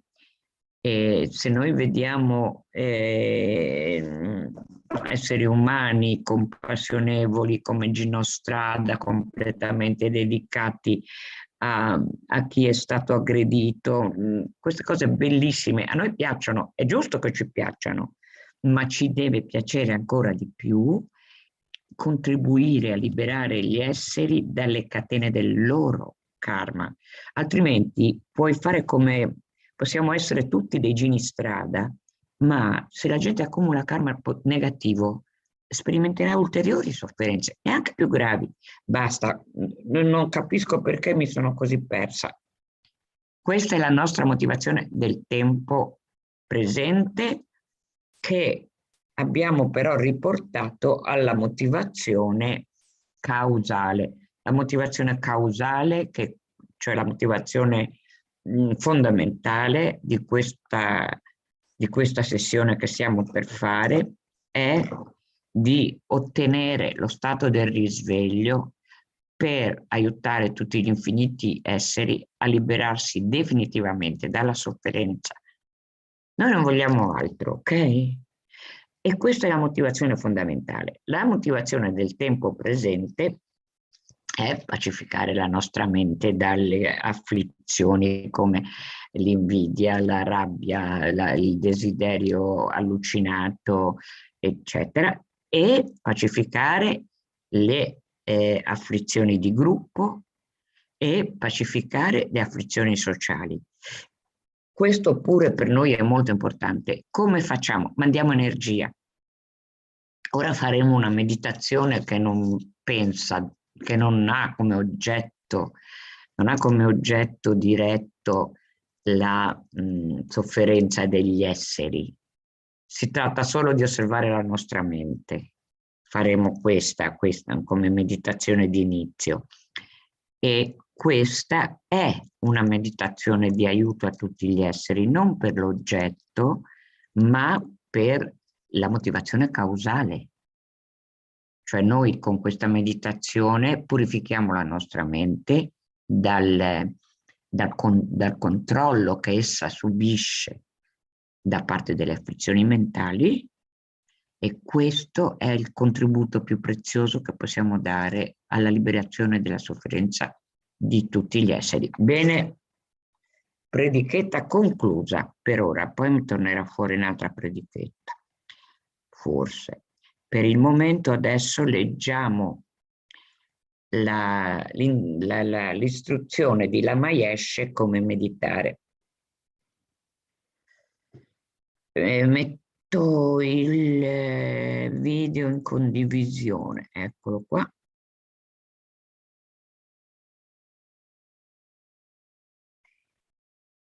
Per i prossimi minuti vorrei che meditaste sulle vostre esperienze personali. Controllate ciò che state provando in questo momento. Non voglio che pensiate al buddismo, alle idee, al sentiero graduale, al tantra, allo yoga o al lama. Non pensate a queste cose. Osservate la vostra mente e basta. Pensate all'esperienza che state vivendo. Se state vivendo un'esperienza di dolore, sappiate che in realtà la natura del dolore è come la luce. Bella questa, guarda, bellissima questa cosa, è vera. È vera, io quando riesco a concentrarmi, cioè a stare abbastanza attenta nella mia pratica di meditazione, lo vedo. In realtà la natura del dolore è come la luce. Sentiamo l'energia del dolore come se fosse concreta, ci sentiamo pieni. In genere, lui vuol dire Lama Yeshe, in genere sentiamo l'energia del dolore come se fosse concreta, ci sentiamo sopraffatti. Full, questa è pieni è la traduzione di full, ma full vuol dire in questo caso sopraffatto. Ma se esaminate questa energia, vi renderete conto che è un po' come lo spazio, come l'energia spaziale o anche come la natura della luce. Anche l'energia del dolore è come la luce. Voglio che contempliate semplicemente l'esperienza di questa energia, che contempliate questa esperienza. Mi permetto, la Mesh dice anche altre cose in questo insegnamento che qui non sono riportate, ma io le reimmetto. Il punto è che per vedere qualunque emozione come luce o come spazio, il punto è di rendersi conto che è la mente che le percepisce. La mente percepisce il dolore, la mente percepisce la felicità, come dice poi dopo. La mente è chiara, luminosa e ha questa attività fondamentalmente gioiosa di conoscere. Avete mai visto un bambino a 1 anno e mezzo quando comincia a poter camminare e scorrazza dappertutto la sua gioia? Quella è la gioia della conoscenza. Poi dopo come si comincia a dar tutto per scontato, ma un bambino che comincia a conoscere in questa vita per la prima volta sente gioia, sente luminosità, ha questa percezione di espansione, di luminosità, ok? Quindi questo l'ha detto in un momento precedente dell'insegnamento Lama Yeshe e ve lo sto ridicendo. Se invece state vivendo un'esperienza felice in questo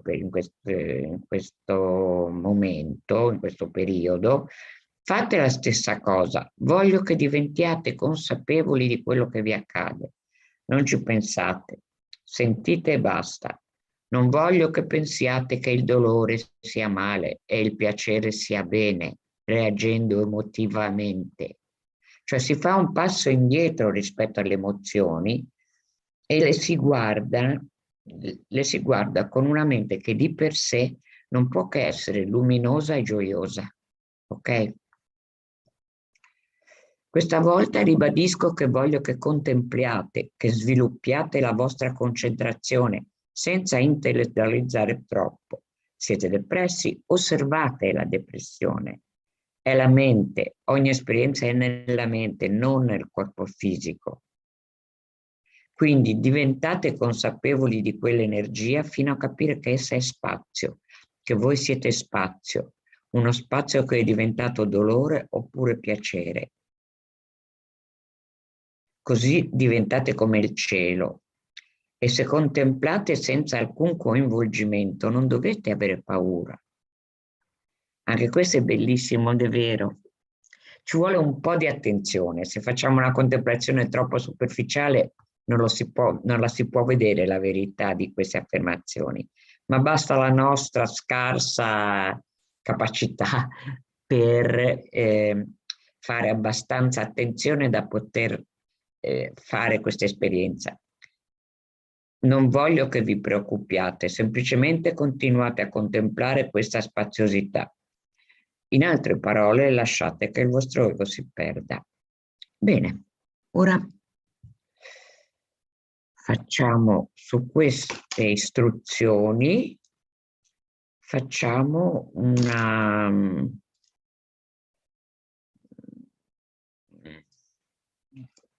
5 minuti pieni, 5 minuti pieni perché sono già i 48, 5 minuti pieni di meditazione, ok?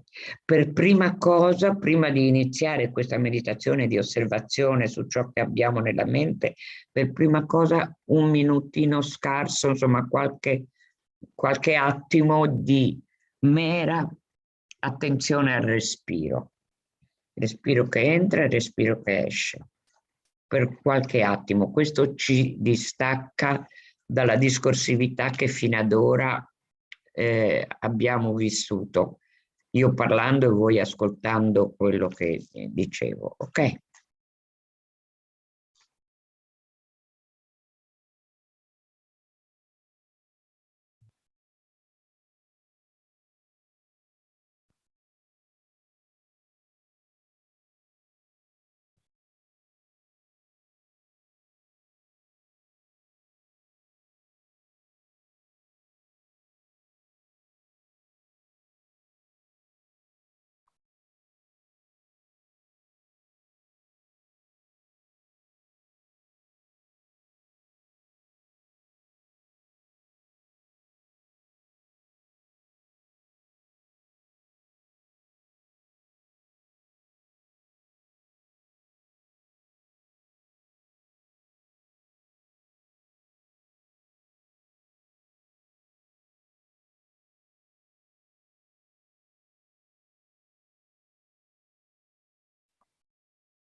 Ok, grazie.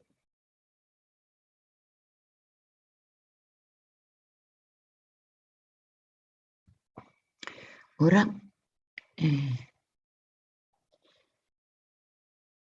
cominciamo la parte un po' più elaborata della pratica, che però è la colonna della nostra pratica.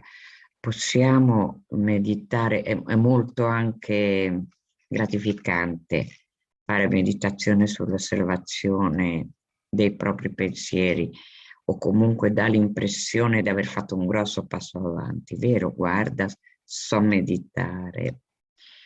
Abbiamo meditato molto meglio di così per vite passate e non siamo mai giunti alla liberazione dalla sofferenza. Perché? Perché per liberarsi dalla sofferenza occorre andare contro natura, diciamo così, contro la nostra natura samsarica. Occorre, diciamo così, non seguire, non dico contro, questo è un termine un po' violento. Occorre non seguire la nostra natura samsarica, ma seguire la natura illuminata degli esseri che hanno già ottenuto il risveglio. Cioè non c'è liberazione dalla sofferenza se non si è guidati da chi si è già liberato dalla sofferenza. Da soli possiamo fare come quella mosca che sbatte continuamente contro il vetro di una finestra perché vuole uscire, vuole la sua liberazione, no? E noi apriamo il vetro della finestra, lasciamo uno spiraglio, non possiamo aprirlo tutto perché sennò quella non trova, lo apriamo un pochino in modo che trovi come si dice, il pertugio dove infilarsi per uscire. Non lo trova, sbatte per ore e ore anche con la finestra aperta. Dobbiamo a un certo punto aiutarla prendendo un contenitore, la chiudiamo nel contenitore, passiamo un foglio di carta in modo tale che la imprigioniamo e noi la buttiamo fuori. Ecco, senza l'aiuto degli esseri illuminati siamo questa mosca che fa di tutto, poverina, per uscire dalla sofferenza. Usa le tecniche meditative, usa il buon cuore, usa il perdono, non esce ugualmente dalla sofferenza, perché la logica di uscire dalla sofferenza non è nella nostra natura di esseri ordinari, c'è poco da fare. Allora, per prima cosa si prende rifugio in chi si è già liberato definitivamente dalla sofferenza. Allora, chi si è già liberato dalla sofferenza e ha ottenuto l'onniscienza, lo ha fatto esclusivamente per aiutare noi. Quindi non c'è modo che i Buddha, gli esseri illuminati, possano aiutarci ma non lo facciano. Allora non sarebbero diventati Buddha, si sarebbero limitati a ottenere la liberazione individuale per uscire dalla sofferenza delle afflizioni, senza dover ottenere l'onniscienza con grandi sforzi ulteriori dopo aver ottenuto la liberazione individuale. Si sarebbero fermati lì nello stato di concentrazione meditativa libero dal dolore a tempo indeterminato, cioè per sempre. Invece no, gli esseri risvegliati si sforzano ancora moltissimo dopo aver ottenuto la liberazione per ottenere l'onniscienza e con l'onniscienza sono in grado di darci insegnamenti adatti a ciascuno di noi. E questa onniscienza l'hanno appunto, dicevo, ricercata e ottenuta solo per questo scopo, per aiutarci. Quindi non c'è modo che ora non ci aiutino, non c'è modo che non ascoltino la nostra richiesta di essere guidati, di essere protetti, perché no, protetti. La ascoltano, ci aiutano, ci mandano ci fanno le magie, quelle necessarie a non perdere il sentiero. Non ci possono fare la magia, questo l'ha detto il Buddha, non ci possono fare la magia di liberare la nostra mente dai difetti mentali. Quello lo possiamo fare soltanto noi, ma possono proteggerci, possono darci gli insegnamenti adatti, possono modificare con mezzi abili le nostre relazioni con gli altri in modo che ci siamo l'un con l'altro di beneficio, e per questo prendiamo rifugio. Ora faremo tutto sommato nient'altro che una pratica di rifugio e poi faremo lunghe dediche, ma il cuore di questa ora di meditazione che facciamo è la pratica di rifugio. E io cercherò di non parlare più molto, però qualcos'altro lo devo dire.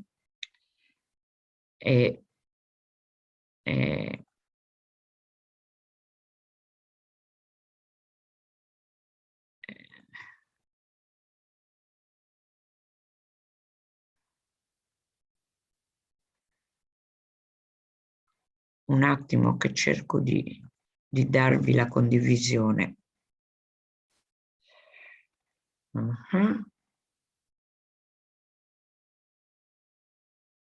Eccola.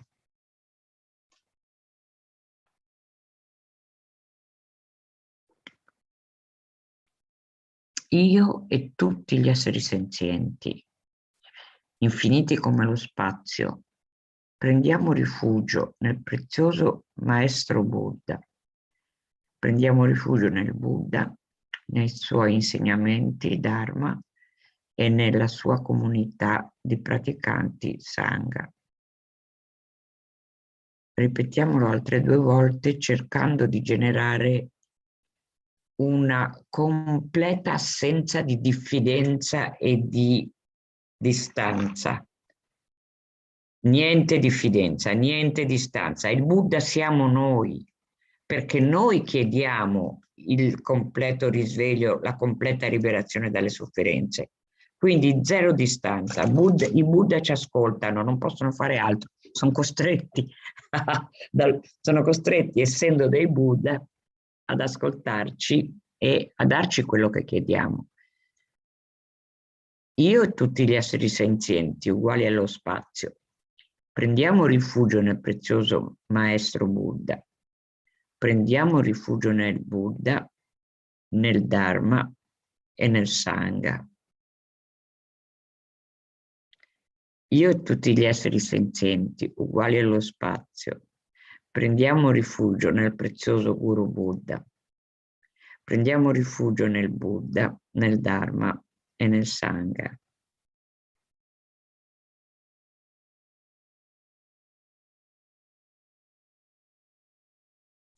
Articoliamo meglio che cosa possa voler dire, tra l'altro, prendere rifugio. Prendiamo rifugio nell'assemblea dei maestri. L'assemblea dei maestri è ciò che è vivente ora qua, in questa terra, accessibile a noi, esseri umani che parlano, che si esprimono, che ci vogliono bene, con cui possiamo avere tantissimi modi di contatto. Non è solo il Buddha lontanissimo nel tempo che adesso non c'è più. Il Buddha ha dato origine a un lignaggio, egli ha insegnato a discepoli che hanno ottenuto le realizzazioni, che hanno insegnato ad altri discepoli che hanno ottenuto le realizzazioni e giù nel tempo fino a questo momento, senza contare che ci sono maestri anche tra i non umani, ma adesso lasciamo perdere, parliamo di noi. Prendiamo rifugio nell'assemblea vivente dei maestri.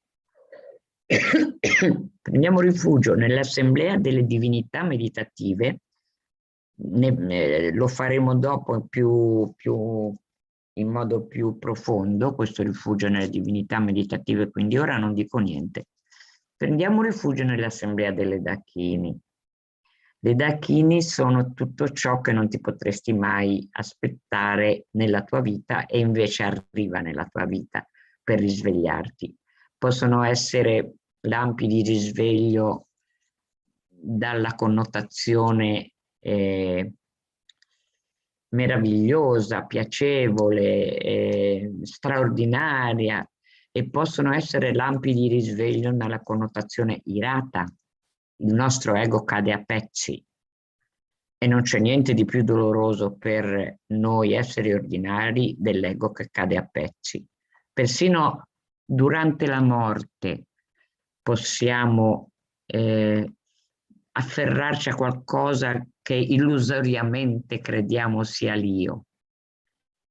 Purtroppo lo facciamo, non ci serve a niente, ma invece la Dakini è quella espressione, spesso femminile ma non necessariamente, espressione della vita, che è una manifestazione della mente e dell'illuminazione del Buddha, quell'espressione della vita che si può presentare comunque in forma non ordinaria, nel senso che abbiamo questi lampi di saggezza che poi magari non ritroviamo più per 35 anni, ma hanno lasciato un'impronta, oppure possono essere espressioni irate che distruggono il nostro ego e quindi ci causano un dolore inaspettato, sempre manifestazione della mente illuminata.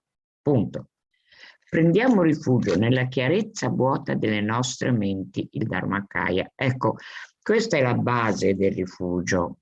Non possiamo sperare di liberarci dalla sofferenza, non possiamo sperare di applicare gli insegnamenti degli esseri illuminati se non compartecipando della qualità essenziale della mente degli esseri illuminati, che è la qualità essenziale della nostra mente, di essere chiara, vuota, conoscitrice, corpo di verità.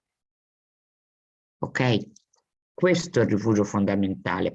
Non c'è nessuno che ci possa aiutare dall'esterno, come ha detto giustamente il Buddha. Io non posso lavare le vostre oscurazioni con le mie mani. Però voi potete farlo, perché la vostra mente è fondamentalmente immacolata, libera da qualsiasi difetto, e si può sviluppare fino ad ottenere lo stato illuminato. Rileggiamo altre 2 volte, pensando a queste cose che abbiamo appena visto. Prendiamo rifugio nell'assemblea dei guru, nell'assemblea delle divinità meditative, nell'assemblea delle Dakini. Prendiamo rifugio nella chiarezza vuota delle nostre menti, il Dharmakaya. Prendiamo rifugio nell'assemblea dei guru, delle divinità meditative e delle Dakini.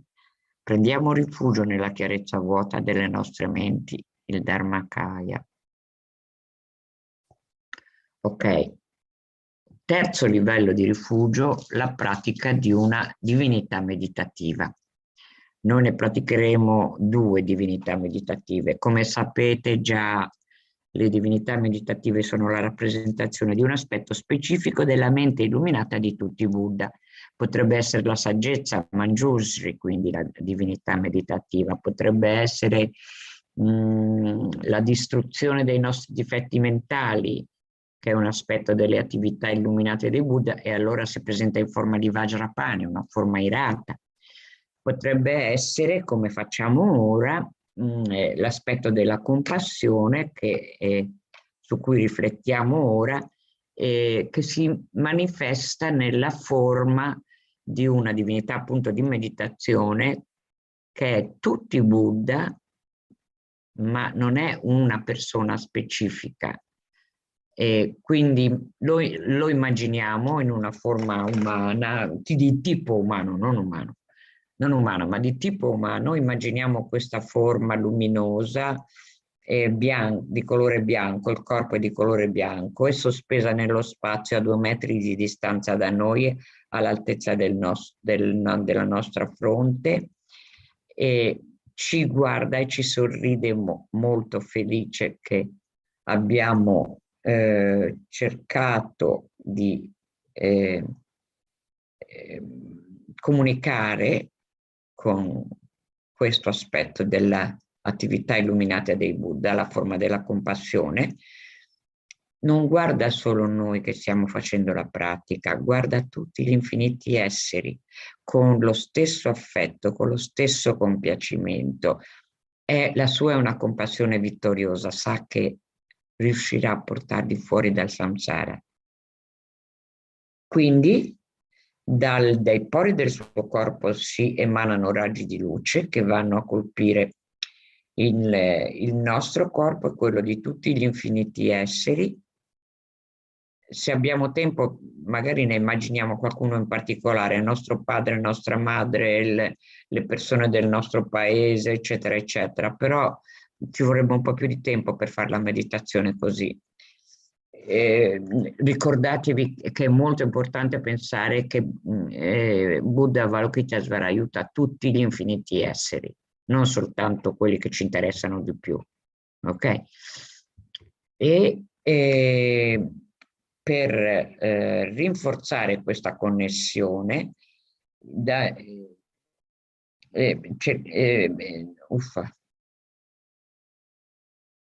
un momento di blackout. Per rinforzare questa connessione recitiamo il mantra di Avalokitesvara Om Mani Padme Hum. Om Mani Padme Hum, Om Mani Padme Hum, Om Mani Padme Hum, Om Mani Padme Hum, Om Mani Padme Hum, Om Mani Padme Hum, Om Mani Padme Hum, Om Mani Padme Hum, Om Mani Padme Hum, Mani Padme Hum, Mani Padme Hum, Mani Padme Hum.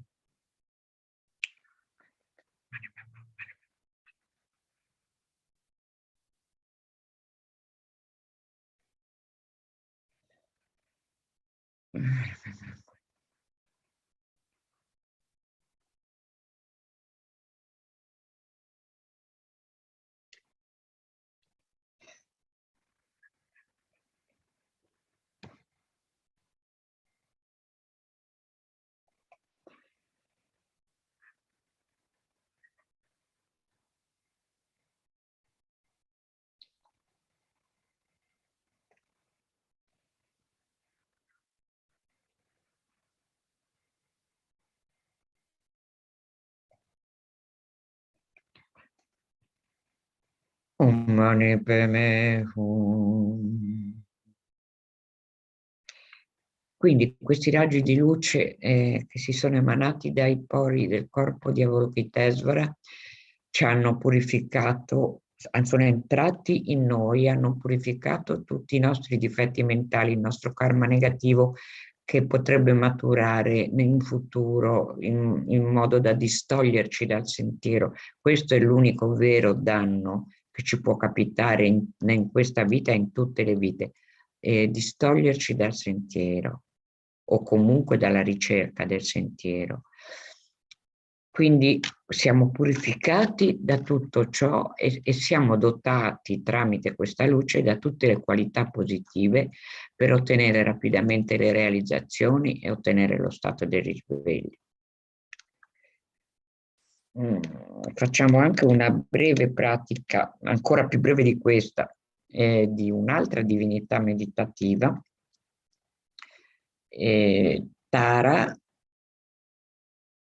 Tara dall'aiuto veloce e insperato.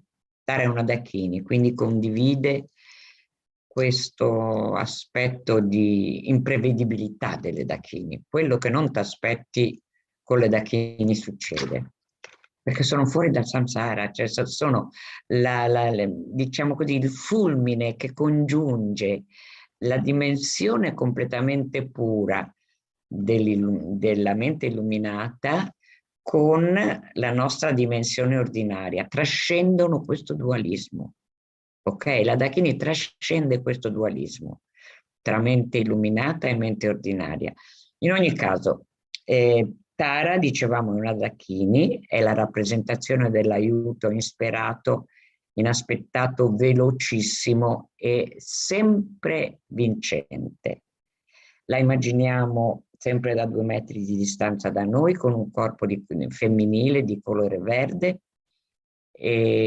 trasparente, luminoso, ci guarda con grande complicità, ci guarda con un affetto, con una partecipazione, diciamo così, totale, complice, come quella che ha una madre verso il suo figlio piccolo, ok? Poi da grandi succedono altre cose. Però lei ci guarda tutti gli esseri e non anche noi in questo modo, e dai pori del suo corpo si emanano raggi di luce che purificano, danno tutto l'aiuto inaspettato che non ci potevamo mai sognare, non potevamo mai sperare, ma loro, questi raggi di luce ce lo portano a causa della capacità di Tara di trascendere la divisione tra beatitudine e sofferenza, trascendere il dualismo tra beatitudine e sofferenza. Recitiamo il suo mantra, pensando appunto che questi raggi ci purificano, ci dotano di tutto ciò di cui abbiamo bisogno. Om tare tare tore son tare tare tore son tare tare tore son.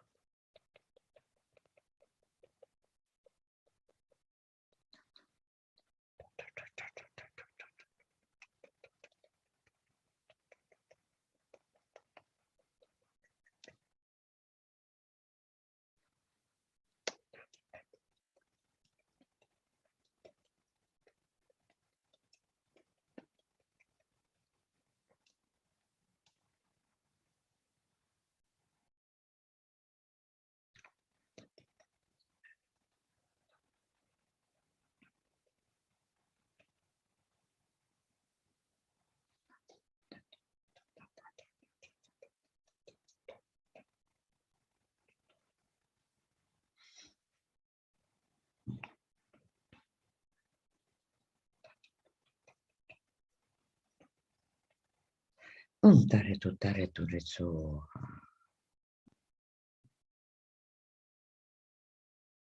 Bene, la nostra pratica del rifugio è completata. Ora la dedichiamo, sappiamo bene quanto bisogno ci sia di energia positiva, quanto bisogno ci sia di questi aspetti liberatori che abbiamo praticato in questi 47 minuti, quanto bisogno ce ne sia nel mondo, no? Lo sappiamo, no? Non c'è bisogno che io adesso faccia elenchi pietosi e struggenti. Dedichiamo innanzitutto per le malattie questa pratica dell'Istituto Mahayana Internazionale, è nata ai tempi del sorgere del Covid, e comunque le malattie non sono solo il Covid, magari. E quindi recitiamo dediche per la guarigione da tutte le malattie. Possano tutte le malattie che rattristano le menti degli esseri senzienti e che derivano dal karma e da condizioni temporanee, come i danni causati dagli spiriti, dalle malattie e dagli elementi, non verificarsi nei reami del mondo. Possa qualunque sofferenza ci sia, dipendente da malattie potenzialmente letali, che come un macellaio che porta un essere ad essere macellato, separino il corpo dalla mente in un solo istante, non verificarsi mai più nei reami del mondo. Possano tutti gli esseri incarnati essere illesi da malattie acute croniche e altre malattie infettive, il semplice suono dei cui nomi terrorizza gli esseri come se fossero stati collocati all'interno della bocca di Yama, Signore della morte. Possano tutti gli esseri incarnati non essere danneggiati dalle 80.000 classi di interferenze dannose, dai 360 spiriti maligni che danneggiano improvvisamente, dalle 424 malattie e così via.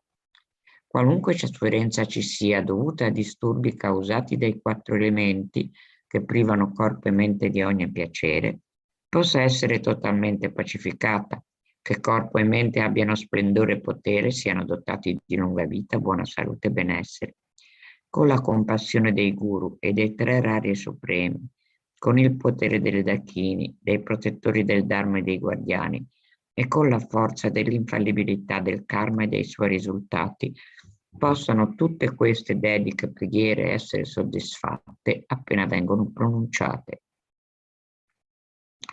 Ora, sempre dello stesso autore, Thangtong Gyalpo, un grande meditatore, un Mahasiddha, cioè uno che aveva ottenuto grandissime realizzazioni, trascendentali realizzazioni, e sempre di questo autore recitiamo una preghiera per la pacificazione della guerra. Om Mani Padme Hum. Grande, amorevole e vittorioso Maitreya Buddha, occhio trascendentale, sublime e compassionevole, Ayagriva vittorioso adirato, Tara completamente compiuta e totalmente pura e così via.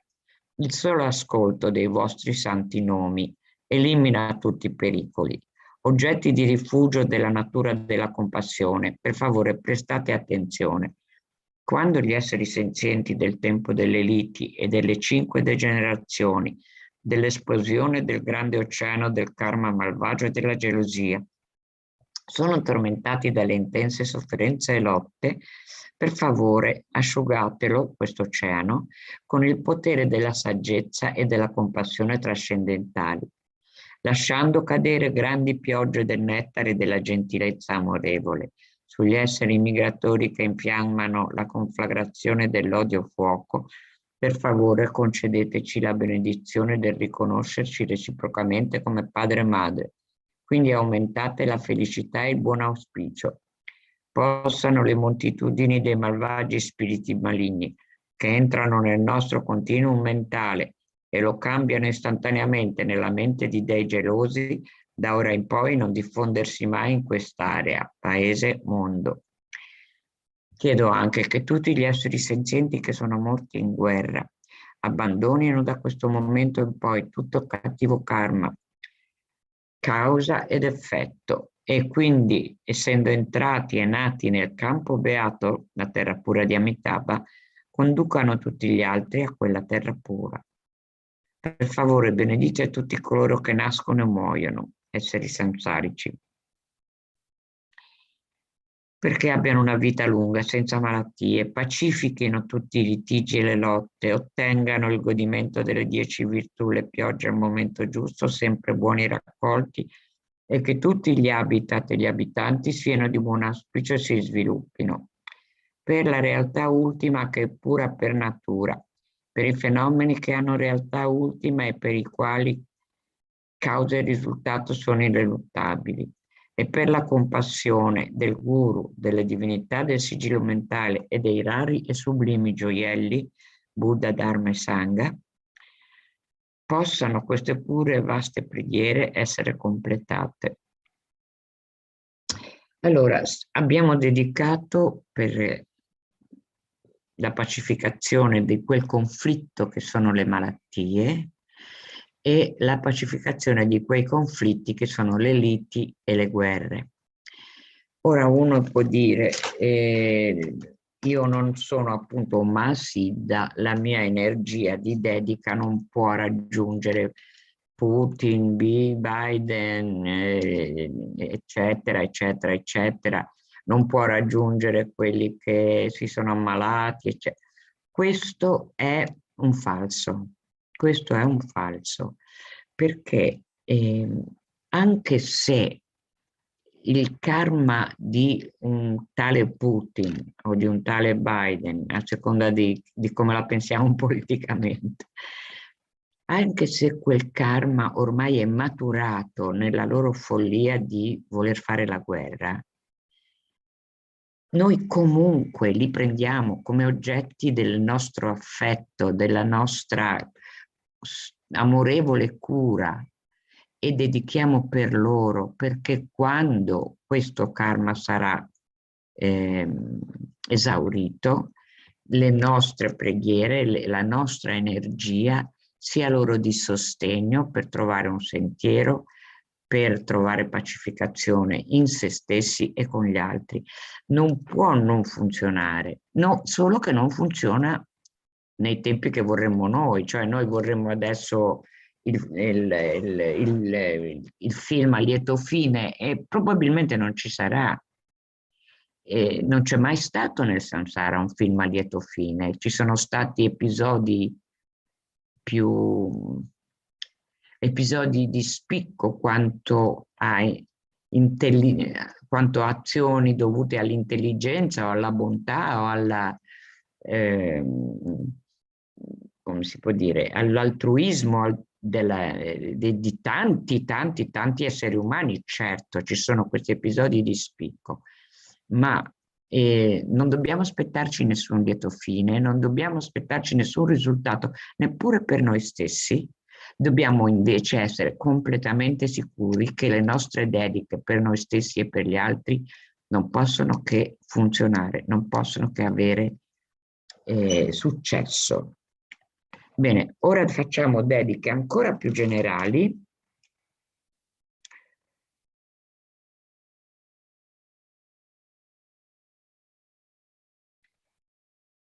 Che sono quelle che sigillano tutto ciò che abbiamo fatto fino adesso, lo portano alla sicurezza di quello che vi stavo appunto dicendo adesso, lo portano alla sicurezza del successo. A causa di ciò che abbiamo fatto finora in questa sessione, possa la preziosa suprema bodhicitta, cioè mente dell'illuminazione che non è ancora sorta, sorgere, quella già sorta non declinare, ma accrescersi sempre più. Per realizzare la vacuità, samsara e nirvana mancano anche di un solo atomo di esistenza intrinseca, eppure causa ed effetto e sorgere dipendente sono infallibili. Chiedo le vostre benedizioni per discernere il significato di questo pensiero di Nagarjuna, secondo cui questi due punti, uno, samsara e nirvana mancano di esistenza intrinseca, due, però causa ed effetto sono infallibili. Chiedo le vostre benedizioni per capire che questi due sono mutualmente complementari e non contraddittori.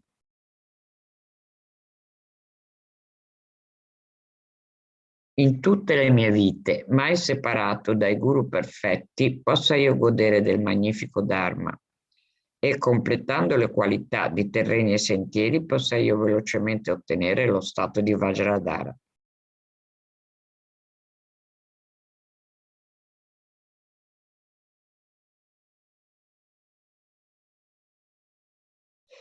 Come la terra, l'acqua, il fuoco, il vento, le medicine e gli alberi della foresta, possa io sempre essere usufruito da tutti gli esseri senzienti come vogliono loro, senza fare alcuna resistenza. Possa io tenere gli esseri senzienti cari come la mia vita. Possono gli esseri senzienti tenere me massimamente caro. Possa il loro karma negativo maturare su di me. Possano tutte le mie virtù maturare su di loro. Finché gli esseri senzienti non saranno liberati dal samsara, possa io dimorare nel samsara per aiutarli, anche se ho già ottenuto la suprema illuminazione. Samsara non è piacevole, ma anche avendo ottenuto lo stato di perfetta beatitudine e vacuità, che è la suprema illuminazione, io voglio tornare nel samsara per aiutare gli altri.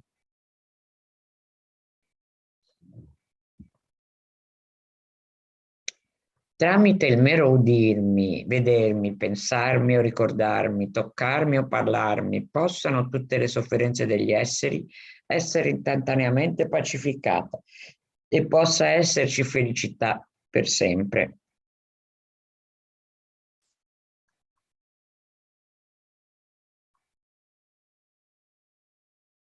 Ora facciamo dediche per la lunga vita di due tra i membri dell'Assemblea dei Guru che adesso è viva e attiva in questo mondo di fronte a noi.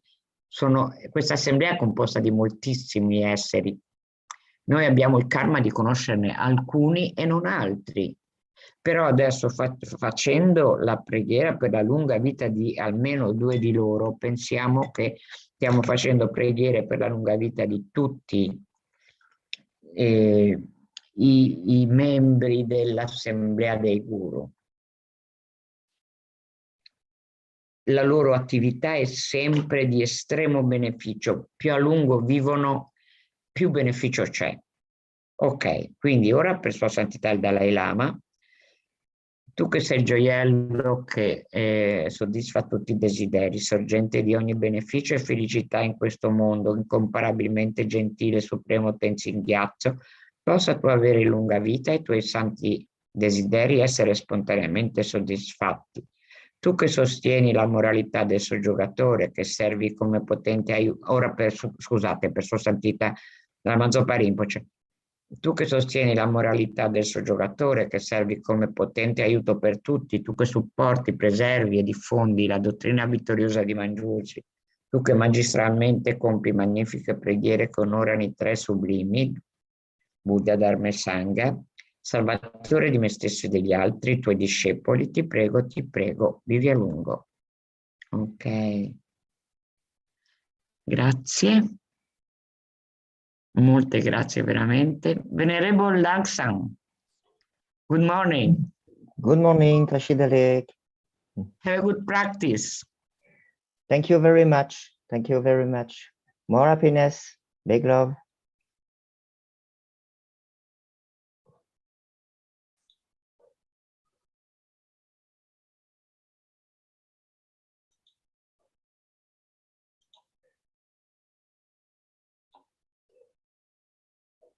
Alors, bonjour à toutes et à tous. Je vous souhaite la bienvenue. Je suis ravi de vous retrouver pour cette nouvelle session qui aura donc lieu en français, en direct du monastère dans le sud de la France, du monastère Nalanda. Donc, comme d'habitude, nous allons commencer par se tourner vers l'intérieur. Se mettre en contact avec notre esprit et harmoniser corps et esprit. Donc, je vous invite déjà à, s'il vous plaît, éteindre vos téléphones portables pour ne pas gêner la session.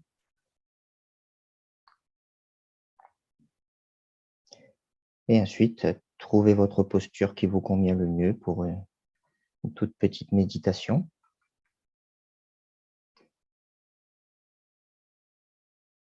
Donc, ayez le dos bien droit,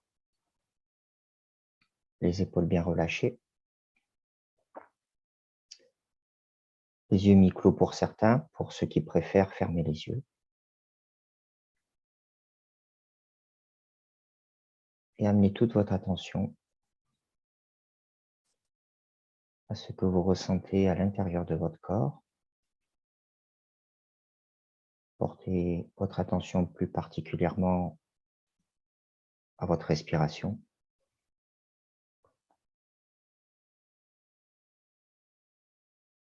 Et essayons d'être dans l'ici maintenant, ni dans les pensées du passé, ni dans celles du futur, mais bien maintenant.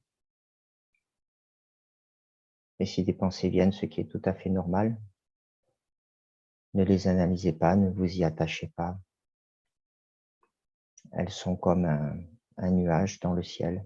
Elles sont venues et vous les laissez partir. Juste prendre conscience que nous avons eu des pensées, les laisser partir et revenir à notre instant présent et revenir sur notre respiration. Donc j'inspire, je suis conscient que j'inspire. J'expire, je suis conscient que j'expire. Menez votre attention sur le visage. Regardez si vous avez des tensions à ce niveau-là, desserrez la mâchoire. Percevez s'il y a des tensions musculaires ou des émotions négatives. Donc accueillez-les avec bienveillance et amour, compassion. C'est ce qui est, mais à l'expiration, nous allons nous en débarrasser et nous allons les expulser avec l'expiration, aussi bien les émotions que les tensions musculaires. Donc j'inspire, conscient que j'inspire. Petite pause. Et à l'expire, je me débarrasse de toutes les négativités. Maintenant, je mets mon intention au niveau du chakra de la gorge. La même chose, percevez les tensions musculaires au niveau du cou. Les émotions, est-ce que j'ai la gorge nouée? Accueillez-les avec bienveillance, compassion, amour. C'est ce qui est. J'inspire, je suis conscient que j'inspire. Et à l'expire, je m'en débarrasse. Loin, loin, loin, loin.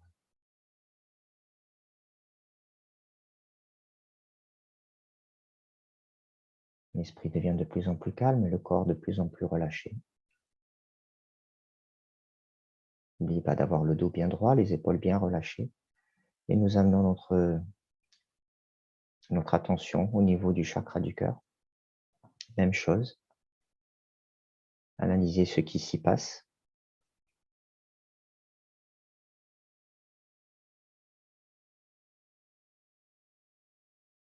Le corps de plus en plus relaxé. L'esprit de plus en plus calme, libre, vaste. J'inspire, je suis conscient que j'inspire. J'expire, je suis conscient que j'expire. J'inspire, je suis conscient que j'inspire.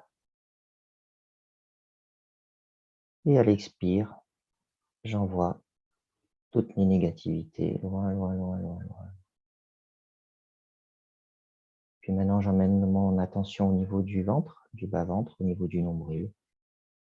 Même chose. J'accueille ce qui est avec beaucoup de compassion, d'amour, de bienveillance pour moi-même.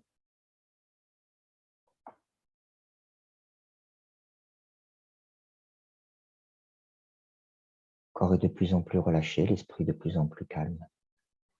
Commençant à sentir une certaine sérénité qui s'installe.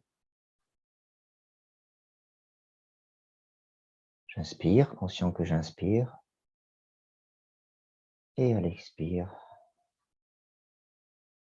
toutes les négativités s'en vont. Maintenant, le corps est parfaitement détendu, très très léger, de moins en moins dense dans la matière. L'esprit de plus en plus calme, de plus en plus vaste, aussi vaste que l'espace, que le ciel.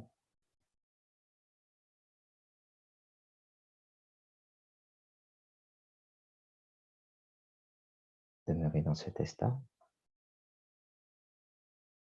Savourez quelques instants.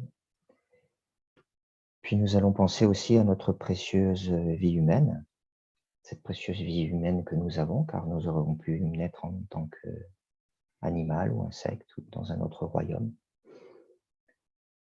Et bien se rappeler que cela n'est pas le fruit du hasard, mais bien par rapport à notre karma, à nos actes passés, d'autres vies, qui sont venus à maturité dans cette vie et qui, de fait, nous avons ce précieux corps humain donc ne pas l'oublier, prendre en condition donc ce karma et faire en sorte de continuer à générer des mérites afin qu'on puisse avoir des renaissances supérieures et donc retrouver un précieux corps humain et éviter toutes nos négativités en s'appuyant sur les 10 non-vertus.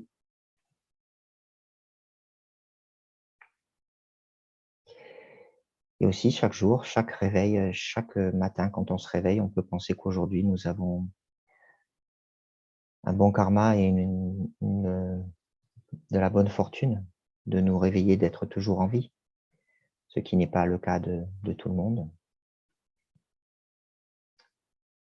Toutes les minutes dans ce monde, il y a des êtres qui meurent.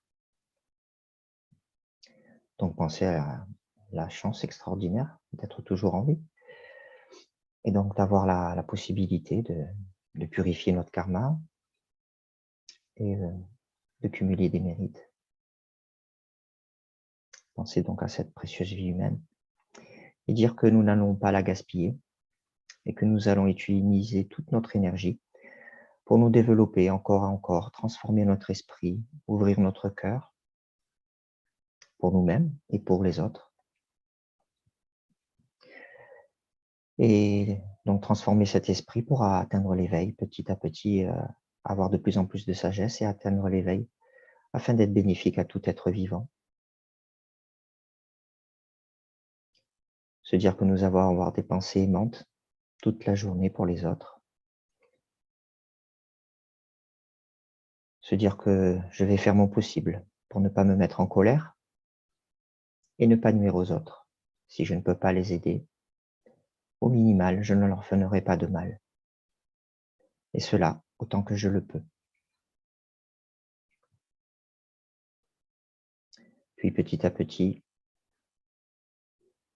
nous allons revenir, commencer à bouger les membres inférieurs, les pieds, les chevilles, les jambes, le bassin.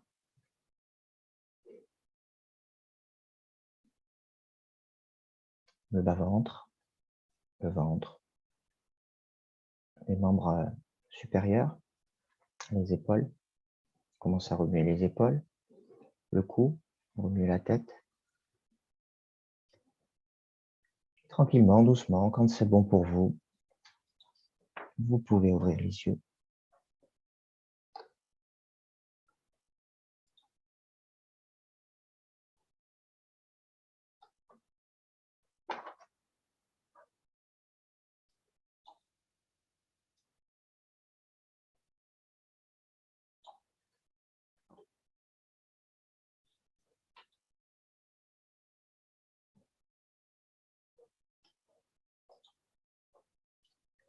Donc, nous allons générer une motivation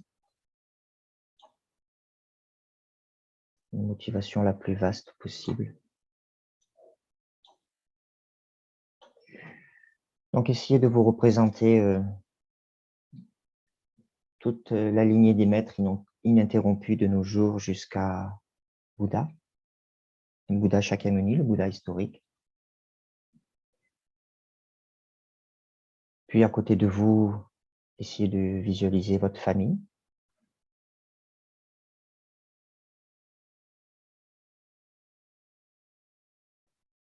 Puis, vos amis, tous les gens qui vous sont chers.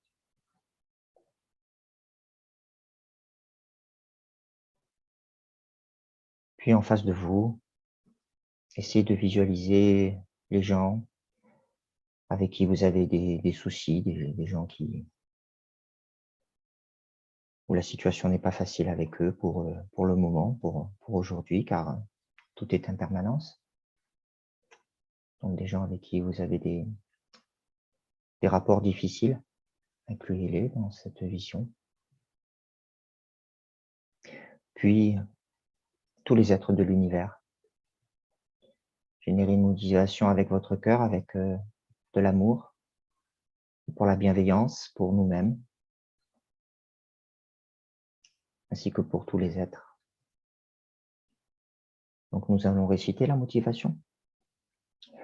Le but de ma vie est de libérer tous les êtres de toute souffrance et de les guider vers le bonheur, en particulier le bonheur suprême et sans égal de l'éveil parfaitement accompli. Puisque toutes les joies que je rencontre au fil des jours, chaque bonheur du passé, du présent et de l'avenir, y compris l'éveil, dépendent des autres êtres, le bonheur de ces innombrables êtres dépend de moi.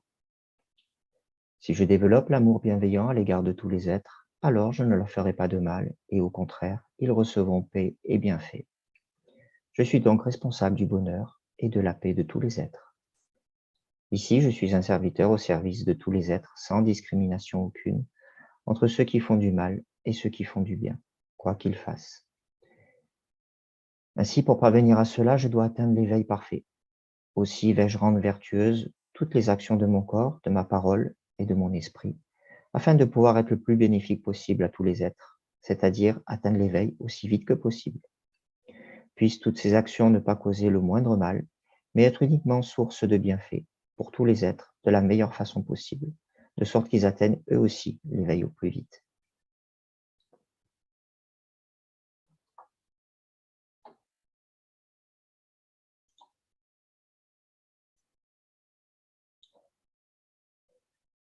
Puis, pour ceux d'entre nous qui ont pris refuge, nous allons donc prendre refuge. Et nous allons la faire donc 2 fois en tibétain et 1 fois en français. Sangye che tang cho kye chan lama chan cho bardu dagni kya su chi dagi chi so gye pe sonangye jora penche sangye jo par shu sangye che tang cho kye chan lam Chanchu Paduk Dagni Kyasuchi Dagi Jiso Gipe Sonamge Jora Penche Sangye Choparshu. En le Bouddha, le Dharma et le Sangha, jusqu'à l'éveil, je prends refuge. Grâce au mérite réuni par ma pratique de la générosité et des autres vertus, puis-je devenir un Bouddha afin d'être bénéfique à tous les êtres. Nous allons maintenant passer aux 4 pensées incommensurables. Comme ce serait merveilleux si tous les êtres demeuraient dans l'équanimité, libres de l'attachement qui les rapproche des uns et de la haine qui les éloigne des autres. Puisse-t-il demeurer ainsi? Puissais-je faire en sorte qu'ils demeurent dans cet état? Maître Bouddha, veuillez me bénir afin que je puisse accomplir cela. Comme ce serait merveilleux si tous les êtres obtenaient le bonheur et les causes du bonheur. Puissent-ils les obtenir? Puissais-je faire en sorte qu'ils les obtiennent? Maître Bouddha, veuillez me bénir afin que je puisse accomplir cela. Comme ce serait merveilleux si tous les êtres étaient libérés de la souffrance et des causes de la souffrance. Puissent-ils en être libérés? Puissais-je faire en sorte qu'ils en soient libérés? Maître Bouddha, veuillez me bénir, afin que je puisse accomplir cela. Comme ce serait merveilleux si tous les êtres n'étaient jamais séparés du bonheur, des renaissances supérieures et de la libération. Puissent-ils ne jamais en être séparés? Puissais-je faire en sorte qu'ils n'en soient jamais séparés? Maître Bouddha, veuillez me bénir, afin que je puisse accomplir cela.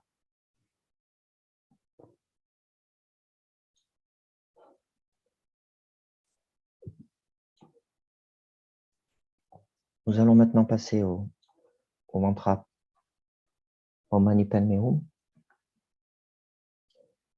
Donc nous allons le faire 2 fois aujourd'hui.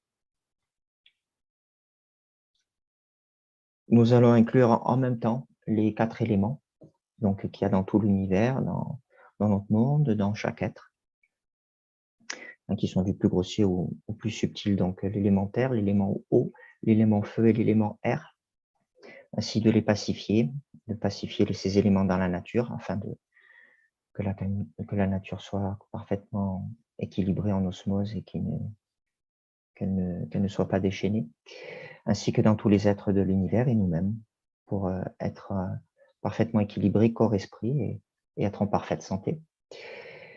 Et aussi penser, donc transformer notre esprit. C'est à cause de cet esprit qui est ignorant et qui est indiscipliné que nous souffrons. Et donc, penser que de cet esprit qui est donc ignorant, indiscipliné, nous allons travailler dessus. Nous allons donc travailler en rapport à avec nos prières, avec nos enseignements, avec surtout nos pratiques, méditer sur tous les sujets du Lamrim, afin de transformer cet esprit et petit à petit l'emmener à plus de sagesse, moins d'ignorance, et ce jusqu'à l'éveil, notre propre éveil pour le bien de tous les êtres.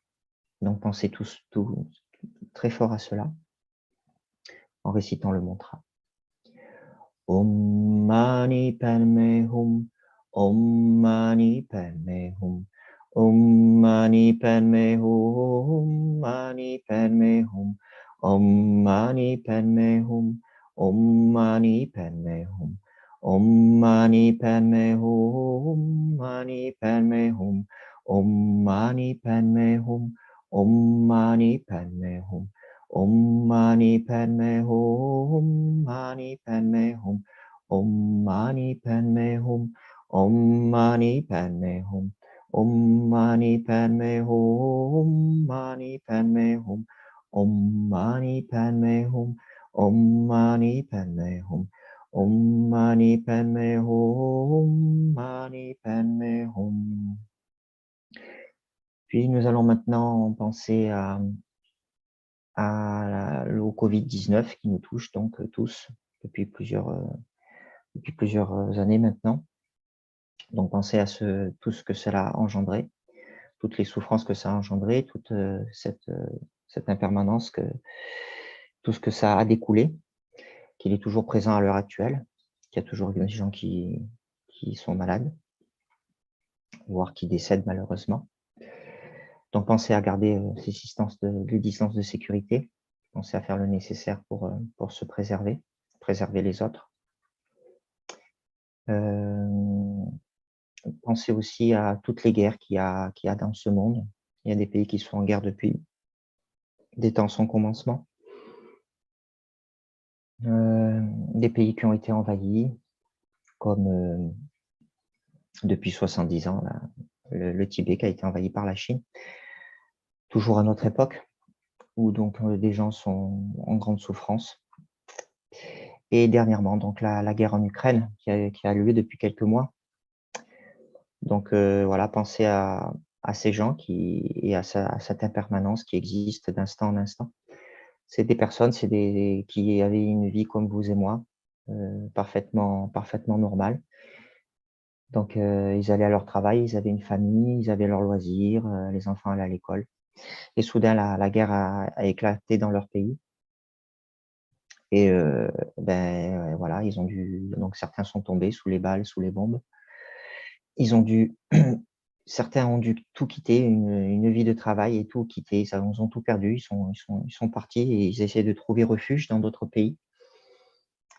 Donc, on va penser très fort à eux et surtout, je vous invite à faire des petites actions et vous rapprocher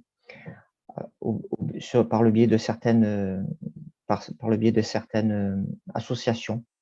Donc, prenez le soin de prendre en compte que c'est des associations sérieuses et essayez donc de par de petites actions avec ces organisations de faire ce qu'on peut, de leur envoyer un peu d'argent, de leur envoyer un peu de nourriture, de leur envoyer des vêtements, de leur envoyer des jouets pour les enfants.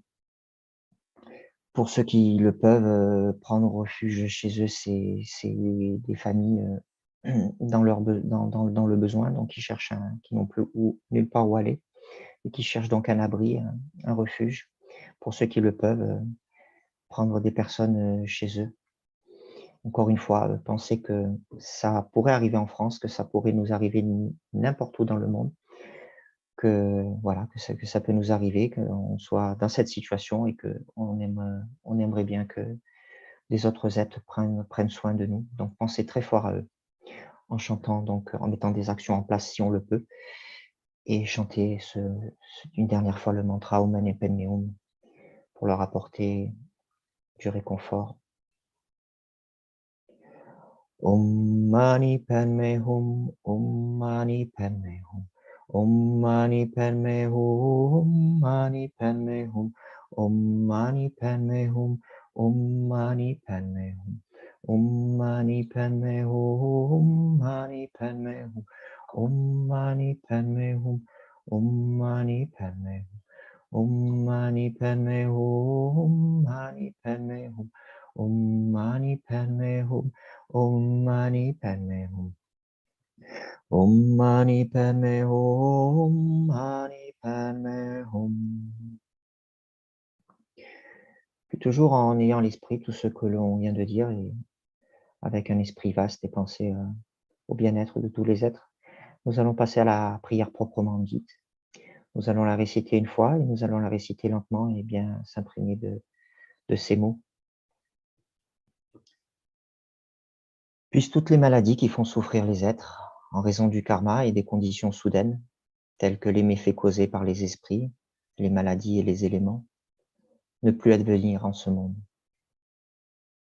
Puissent toutes les souffrances liées aux maladies graves, qui tel un boucher menant sa victime à l'abattoir, sépare le corps de l'esprit en un instant, ne plus advenir en ce monde. Puissent tous les êtres incarnés ne plus souffrir d'épidémies aiguës, chroniques ou autres, dont le seul nom suffit à semer la terreur et à se sentir aspiré dans la gueule de Yama, le seigneur de la mort. Puissent tous les êtres incarnés ne plus être victimes des 80 000 espèces de fauteurs de troubles, des 360 nuisances subitement infligées par des esprits maléfiques, des 424 maladies, et ainsi de suite. Puissent toutes les souffrances dues au dérèglement des 4 éléments, privant le corps et l'esprit de tout plaisir, disparaître à tout jamais, et puissent le corps et l'esprit rayonner de vitalité, jouir d'une longue vie, demeurer heureux et en bonne santé. Par la compassion des maîtres et des 3 rares et sublimes, le pouvoir des Dakinis, des gardiens et des protecteurs du Dharma, et par la force infaillible du karma et de ses effets, puissent dédicaces et prières être pleinement exaucées.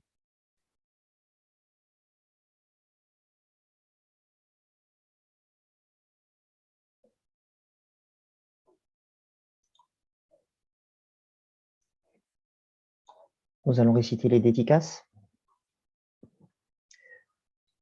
Donc nous allons nous concentrer et penser à nos maîtres actuels et à la lignée ininterrompue, en passant par bien sûr sa sainteté le Dalai Lama, Lama Zopa Rinpoche, jusqu'au Bouddha Shakyamuni, qui grâce à eux, le Dharma, grâce à eux et aux Écritures maintenant, le Dharma donc demeure, est ininterrompu.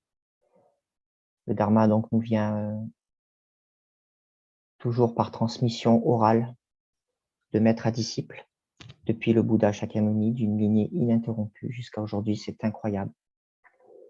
Puis après est venu les écrits.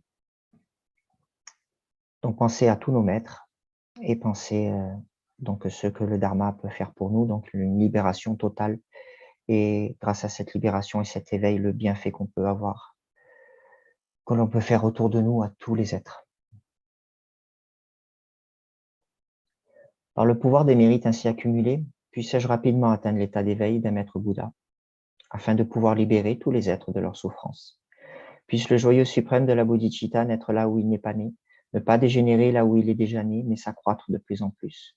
Puissent les êtres qui tous ont été ma mère et mon père être parfaitement heureux, et puissent les états d'existence inférieurs demeurer vides à jamais.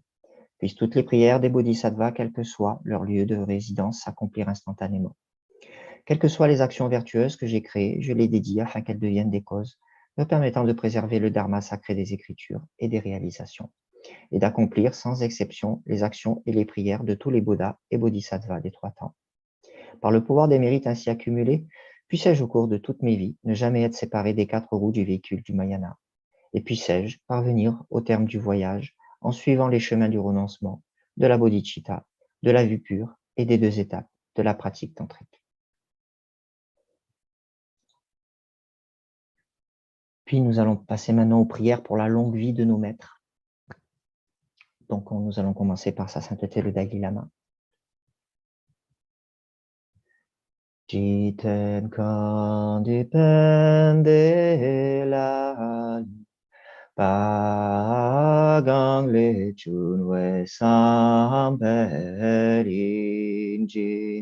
no kadritsu meten zin gyatso la sarwa deso tu che lung juk shok do ni ning jezun do juk pe lang che che zer ze gang che ten de gen chak na pe mo ten zin ya tso la serwa de so che den le juk shok.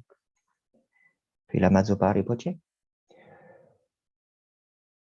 Tu chen chang jing jang ger ger we ten zin gyo per we kun zu to porze chuk sum kur we lek mon chu ru dag lop su che gen tu chap ten sho.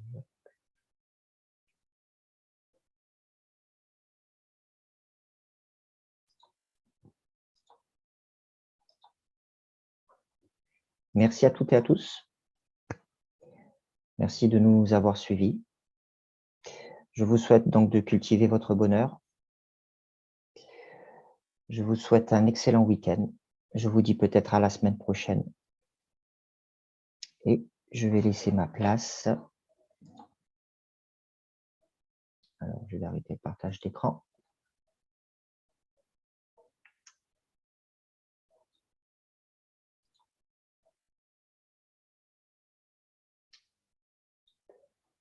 Si j'arrive.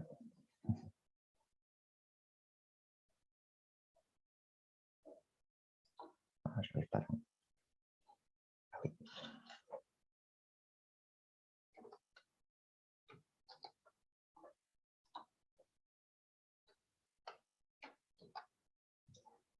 Voilà.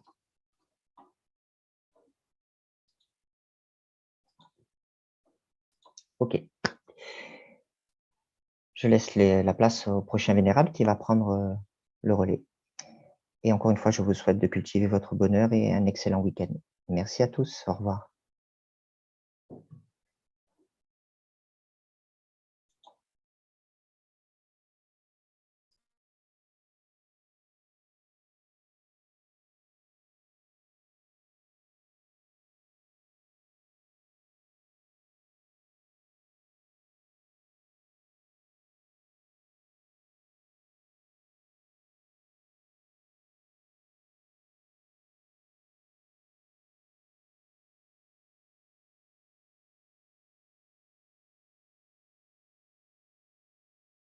I'm Carol Jampachutso.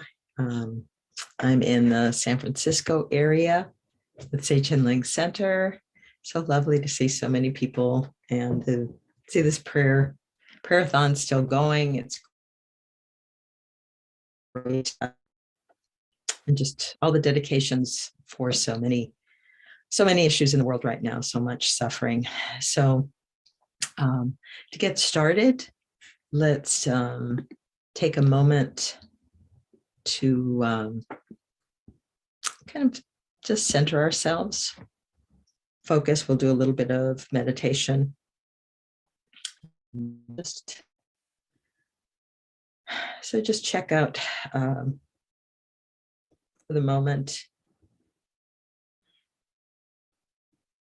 whether you're seated on a chair or cushion. Just feel yourself planted there and check your spine, making sure that the spine is straight but not stiff. And then if you're in a chair, it's good to have your feet kind of planted flat on the floor. And if you're on a cushion, you can have your legs crossed. It's fine. You can place your right hand on your left palm with your thumbs touching, or just rest your hands on your thighs, your knees. And then just breathing at a comfortable pace, neither too deeply or too lightly. Your head tilted forward very slightly. You can have your eyes either closed or just kind of gazing at the floor about 3 feet in front of you. And just letting go of the sounds in the room, the distractions around us, all the visual distractions. Just the mental distractions as well, those, and just letting the attention rest on the breath.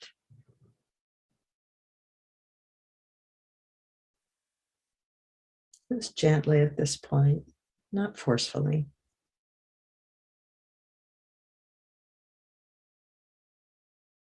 If the attention wanders, you just gently bring it back to the breath.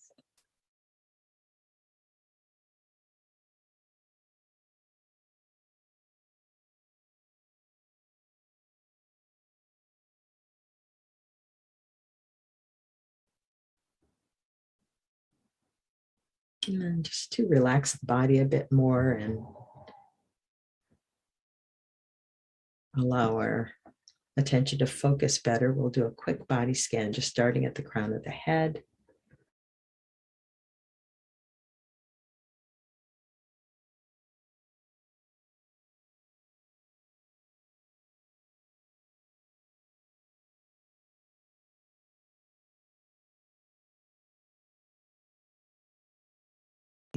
Bringing them down, relaxing. Then just relaxing your torso, your diaphragm with a gentle breath in, holding for a second or two, and then just very slowly exhaling. And we can do this again, just breathing in, holding for a second or two, and exhaling. And a third time, breathing in, holding for a second or two, and then exhaling. And then just continuing with the body, relaxing your hips, your buttocks, your thighs, your knees, your calves, your ankles, and your toes. So just feeling the tension leaving the body and the mind just centered on the breath, but gently. It's quieted.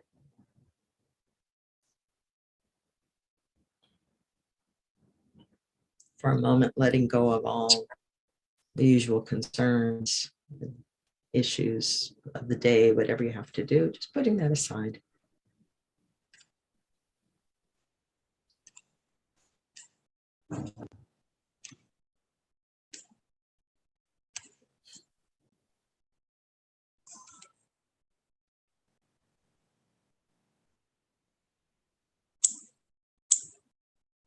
Watching the breath, breathing in and breathing out.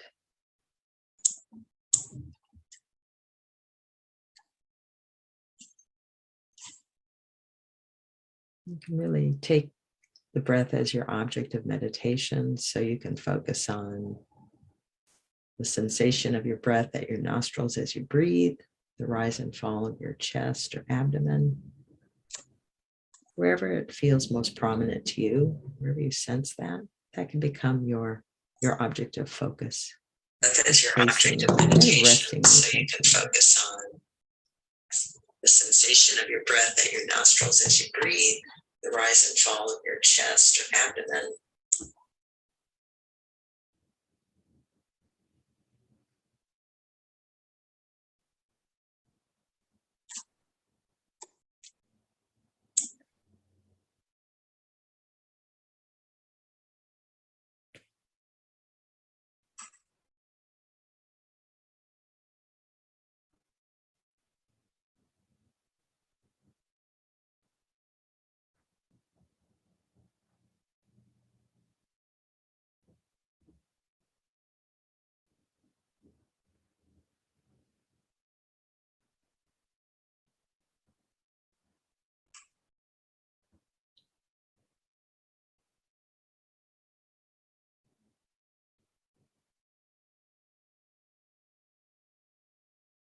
Now that we've had a chance to quiet the mind a bit, we can turn our thoughts our focus to our motivation,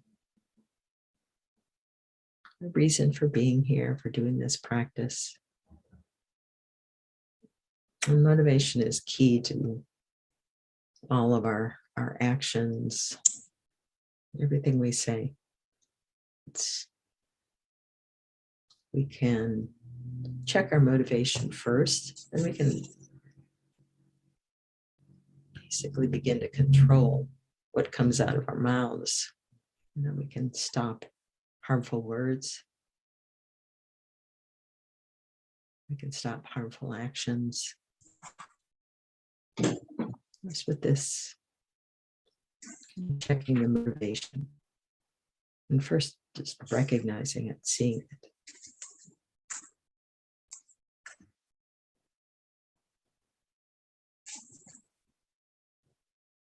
We can think about what kind of motivation to set, what's the best motivation.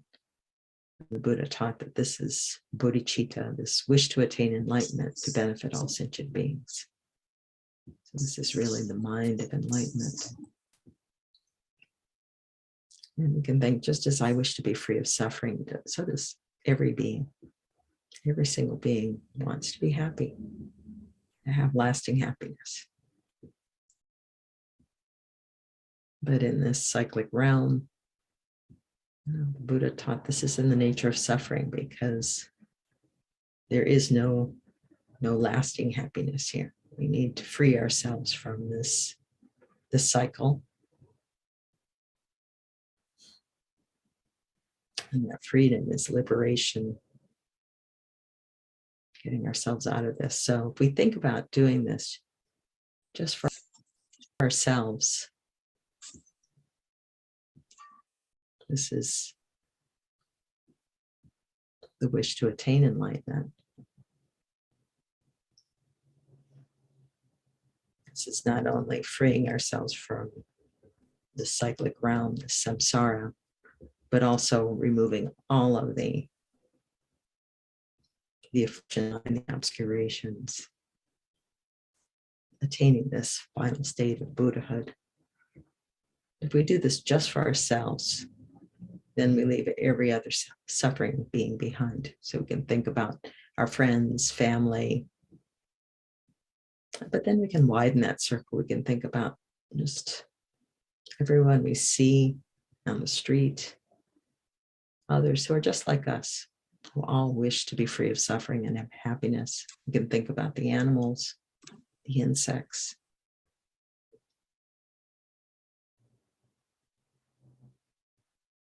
And even those who are causing harm to others, who are causing difficulties, those we don't agree with maybe on their views.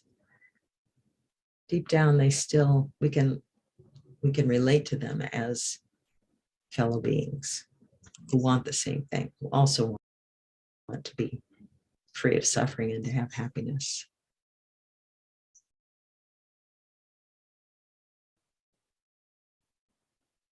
So if we open our hearts to this much larger commitment, this wish to attain enlightenment, not just for myself, but for every being, to help them attain that same state. This becomes the bodhicitta motivation.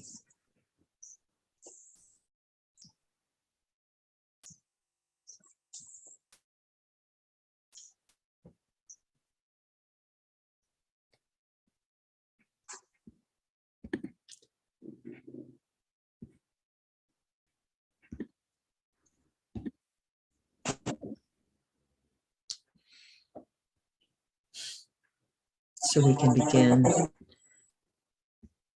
this prayer of Thangtong Gyalpo, this motivation, just reciting it, just taking it to heart, maybe reflecting on it. All sentient beings, my mothers, who are infinite like space, go for refuge to the precious Guru Buddha. We go for refuge to the Buddha, the Dharma, and the Sangha. We go for refuge to the assembly of gurus, yidams, and dakinis. We go for refuge to the empty clarity of our own minds, the Dharmakaya. All sentient beings, my mothers, who are infinite like space, go for refuge to the precious Guru Buddha. We go for refuge to the Buddha, the Dharma, and the Sangha. We go for refuge to the assembly of gurus, yidams, and dakinis. We go for refuge to the empty clarity of our own minds, the Dharmakaya.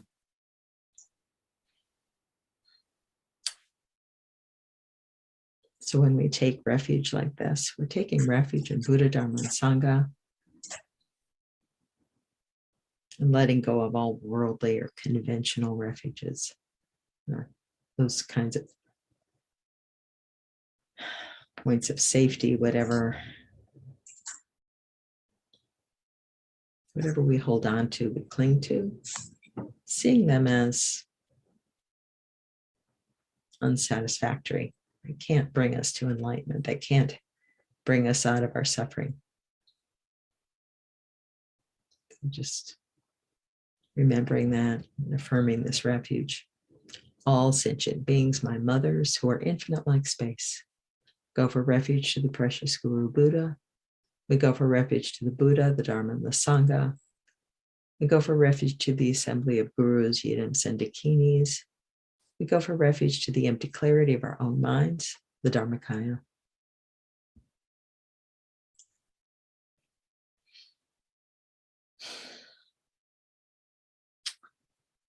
So just taking this refuge to heart, we can do a little visualization, just imagining ourselves seated in a field, a green meadow, with our friends and family to either side, and then all beings, all living beings,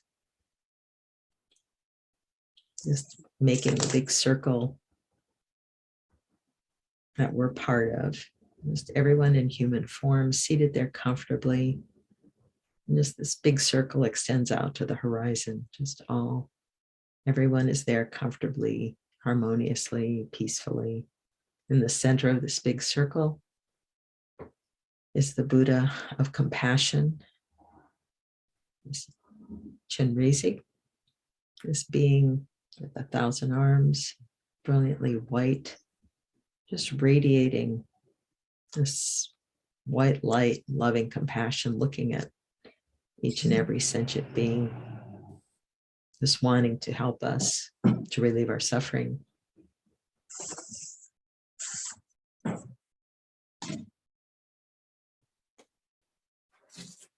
So just hold on to this visualization as we recite this mantra. Om Mani Padme Hum, Om Mani Padme Hum, Om Mani Padme Hum, Om Mani Padme Hum, Om Mani Padme Hum.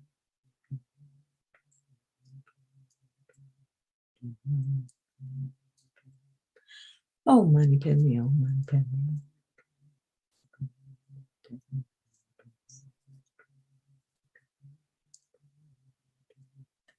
Om Mani Padme, Om Mani Padme. And as you recite the mantra, or think about mentally recite or verbally. It's good to verbally recite if you can. You can imagine or visualize rays of light radiating out from Chenrezig's holy body. Just brilliant. These white light rays radiate out. They enter your crown, the crown of each and every sentient being, and begin filling us up with this energy of compassion.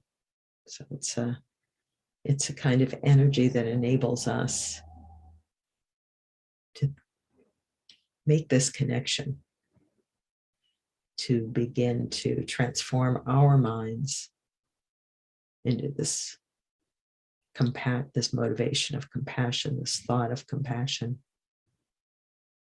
Om Mani Padme, Om Mani Padme,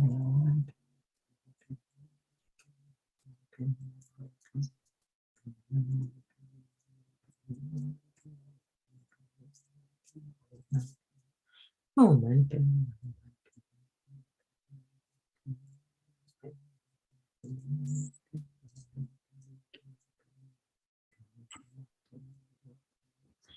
Oh my goodness. Oh my goodness.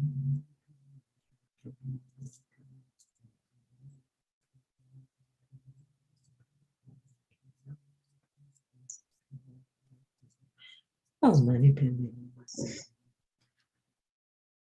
And then we can purify just using the actions we're doing. We've taken refuge, kind of reaffirm, that's the first part.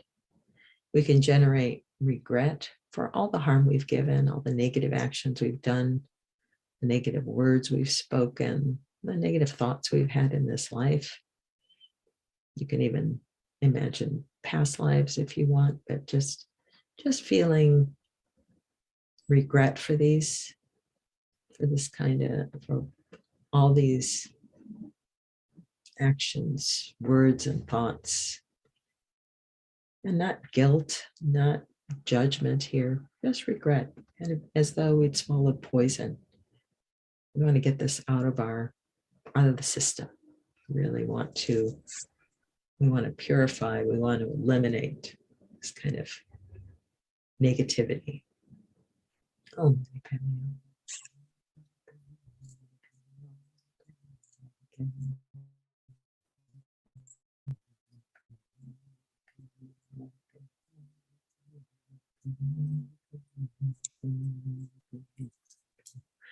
oh, Mani Padme.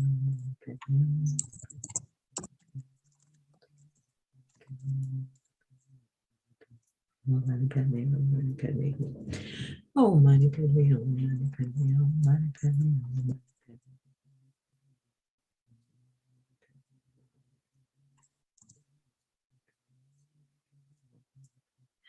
Oh, Mani Padme.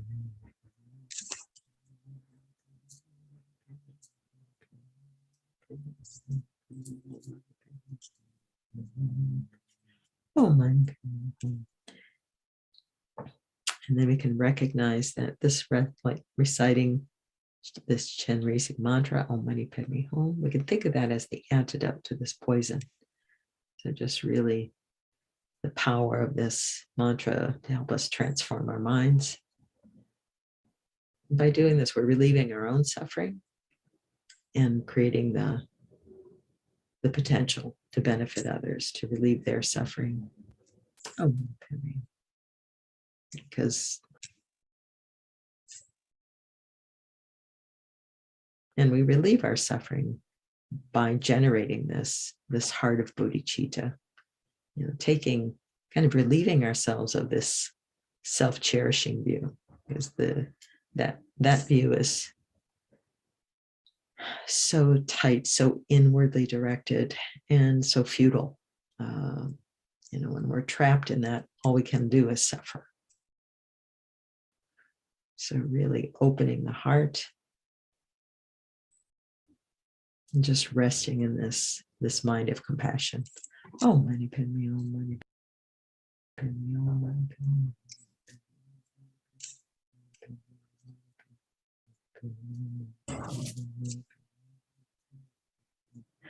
Oh, Mani Padme.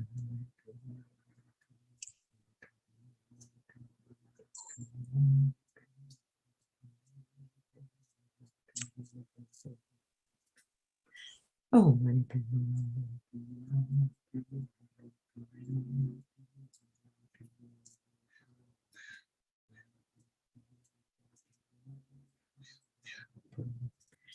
Oh, Mani Padme.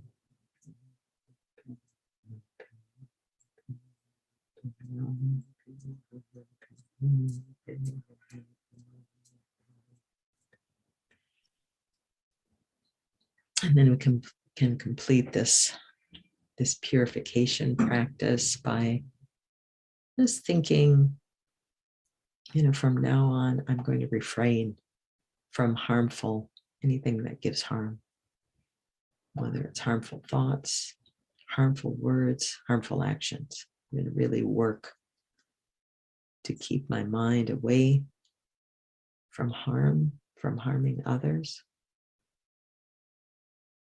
to generate instead this mind of compassion. Oh, Mani Padme,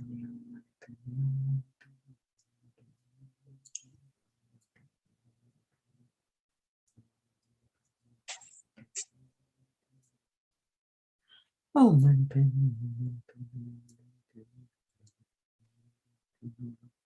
We can do this with even a stronger commitment to say, okay, in the next 5 minutes, I'm really going to keep, hold to this practice. And of course, we develop the intent to say, never repeat these actions, but we have to be practical. We haven't gained control of our minds yet. We still are under the influence of anger and attachment and ignorance. But we can make a determination to maybe, while I'm doing this practice, keep my mind in this as the mind of Chenrezig in compassion. And then when I finish, I'm just going to do my best. So,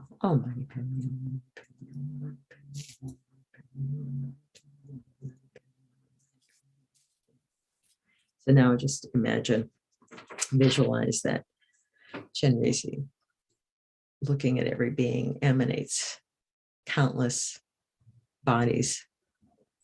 And each emanation of Chenrezig goes to the crown of each sentient being. So with Chenrezig at their head, imagine Chenrezig light just dissolving into your crown, completely filling you up with this energy of compassion.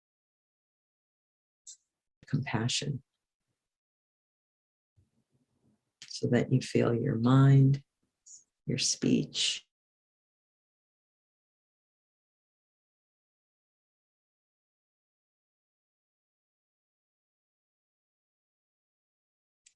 energized to fulfill this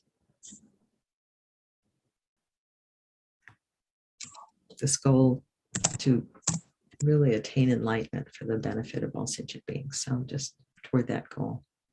With that thought in mind, we'll do the actual prayer. So may all the diseases that sadden the minds of sentient beings, that result from karma and temporary conditions, such as the harms of graha spirits, illnesses, and the bhutas, not occur in the realms of the world.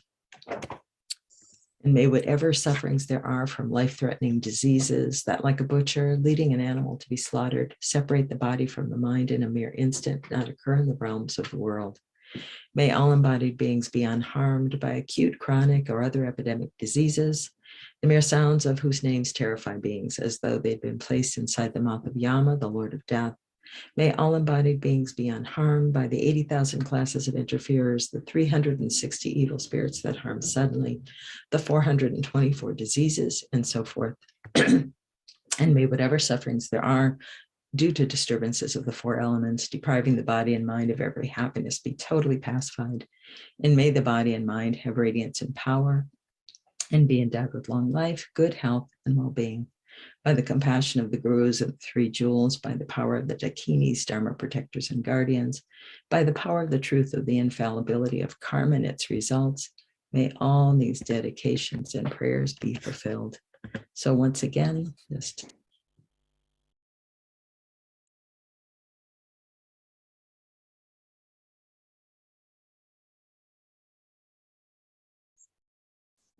තෙරුවන් සරණයි.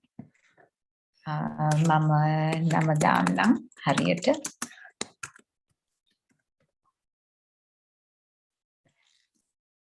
ආයමත් සුපුරුදු මුහුණු ටිකක් දකින්න හරිම සතුටුයි. මම අදත් ඉන්නේ වෙන කෙනෙක්ගේ ගෙදරක. ඒ නිසා සුපුරුදු කෙනෙකුරුදු තන නෙමෙයි. හින්දා මොකක් හරි ප්‍රශ්නයක් තියෙනවා නම් පොඩ්ඩක් සමාවෙන්න. අපි ආයෙත් මේ හමුවන්නේ තවමත් ලෝකේ තියෙන ප්‍රශ්න විසඳිලා නැහැ. ඒ නිසා ඉතා තදබල විදිහට අපි ප්‍රාර්ථනාවක් කරමු ආයෙමත් මේ සංසාරයේ තියෙන දුක් කරදර අපිට හොඳට තේරෙනවා දැන්. ඒ නිසා ඒ පැහැදීමත් එක්ක ඉක්මනින්ම මේ අපේ මව්වරු අපි හැම දිනාගෙම මව්වරු වෙලා හිටපු ජීවි සත්වයන් සංසාරයෙන් එතර කරන්න මම ඉක්මනින්ම බෝධිචිත්තය වර්ධනය කරමින් බුද්ධත්වයම ලබා ගන්නවා කියන අදිෂ්ඨානය අනුව අපි මේ තැන්ක්ටන් ගැල්පෝ මහසිද්ධා තුමාට තුමා සරණ යමු. එතුමාගේ මොකද්ද අපි බලවත්කම අපිට පෙන්වන්න අපිත් එක්ක ඉක්මනින්ම එකතු වෙන්න මේ ලෝකයේ තියෙන කරදර දුක් යුද්ධ සාගත වසංගත ලෙඩ දුක් හැමදේම ඉක්මනින්ම නැතිකරන්න මිනිසුන්ගේ දරුණු හදවත ඉක්මනින්ම කරුණාවන්ත බවට පරිවර්තනය කරන්න ඒ කියන්නේ අනුභවයෙන් එතුමා ක්‍රිසික කරමු. විශේෂයෙන්ම ලාංකිකයන් ගැනත් මේ අවස්ථාවේ හිතන්න හරීම දුෂ්කර තත්වයක ඉන්න බව මම දන්නවා. ඒ නිසා ඉක්මනින්ම මේ දුක් කරදරවලින් ලංකාවේ හැමදෙනාමත් මිදෙන්න කියලා ප්‍රාර්ථනා කරමු. අවකාශයෙන් අනන්ත වූ සියලු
අප ගුරු මණ්ඩලයේ දම් හා දක්ඛිනී සරණ යන්නෙමු.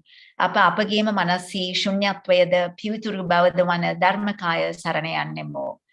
අවකාශයෙන් අනන්ත වූ සියලු සත්වයන් මාගේ මව්වරුන් උතුම් ගුරු බුදුන් සරණ යන්නාහුය. අප බුදුන් දහම් සංඝුන් සරණ යන්නෙමු. අප ගුරු මණ්ඩලය ඊදම් හා දක්ඛිනී සරණ යන්නෙමු. අපගේම මනසී ශුන්‍යත්වයද පිවිතුරු බවද වන ධර්මකාය සරණ යන්නෙමු. අවකාශයෙන් අනන්ත වූ සියලු සත්වයන් මාගේ මව්වරුන් උතුම් ගුරු බුදුන් සරණ යන්නාහුය. අප බුදුන් දහම් සංඝුන් සරණ යන්නෙමු. අප ගුරු මණ්ඩලය ඊදම් හා දක්ඛිනී සරණ යන්නෙමු. අපගේම මනසී ශුන්‍යත්වයද පිවිතුරු බවද වන ධර්මකාය සරණ යන්නෙමු. අපි දැන් හිතාගමු අපගේ සියලුම ජීවි සත්වයන් මේ හය ලෝකේ සංසාරේ රැඳී සිටින ජීවි සත්වයන් ලෝක හයක් තියෙනවා. ඒ ලෝක හයේම ඉන්න ජීවි සත්වෝ අපි වටා ඉන්නවා. අපේ මේ ආත්මේ අම්මා වම් පැත්තෙත් මේ ආත්මේ තාත්තා දකුණු පැත්තෙත් ඒ අය ජීවිතුන් අතර හිටියා හෝ නැති වුණා හෝ අපි සමග ඉන්නවා. එතකොට හැම ජීවි සත්වෙක්ම විශේෂයෙන්ම ලාංකිකයන් අපි වටාවේ ඉන්නවා. දුක් කරදර තියෙන රටවල් වල යුද්ධ පවතින රටවල් වල අය අපි වටේ ඉන්නවා. එතකොට සියලු සත්වයෝ සත්ව ආත්ම ලැබපු අසරණ සත්වයෝ එතකොට පෙරේත ආත්ම වල ඉන්න අය අසුර කියන ලෝක වල ඉන්න අය ඒ හැම අයම තාමත් ඉන්නේ සංසාරේ. ඒ නිසා ඒ හැම දෙනාටම අපේ කුසල් අපගේ උත්සාහයෙන් ඉක්මනින්ම සංසාරේ ඊතර කරන්න අපි වටාවේ ඉන්නවා. අපි මේ කරන මේ පිරිසිදු වීමේ භාවනාව තුළින් අවලෝකිතීශ්වර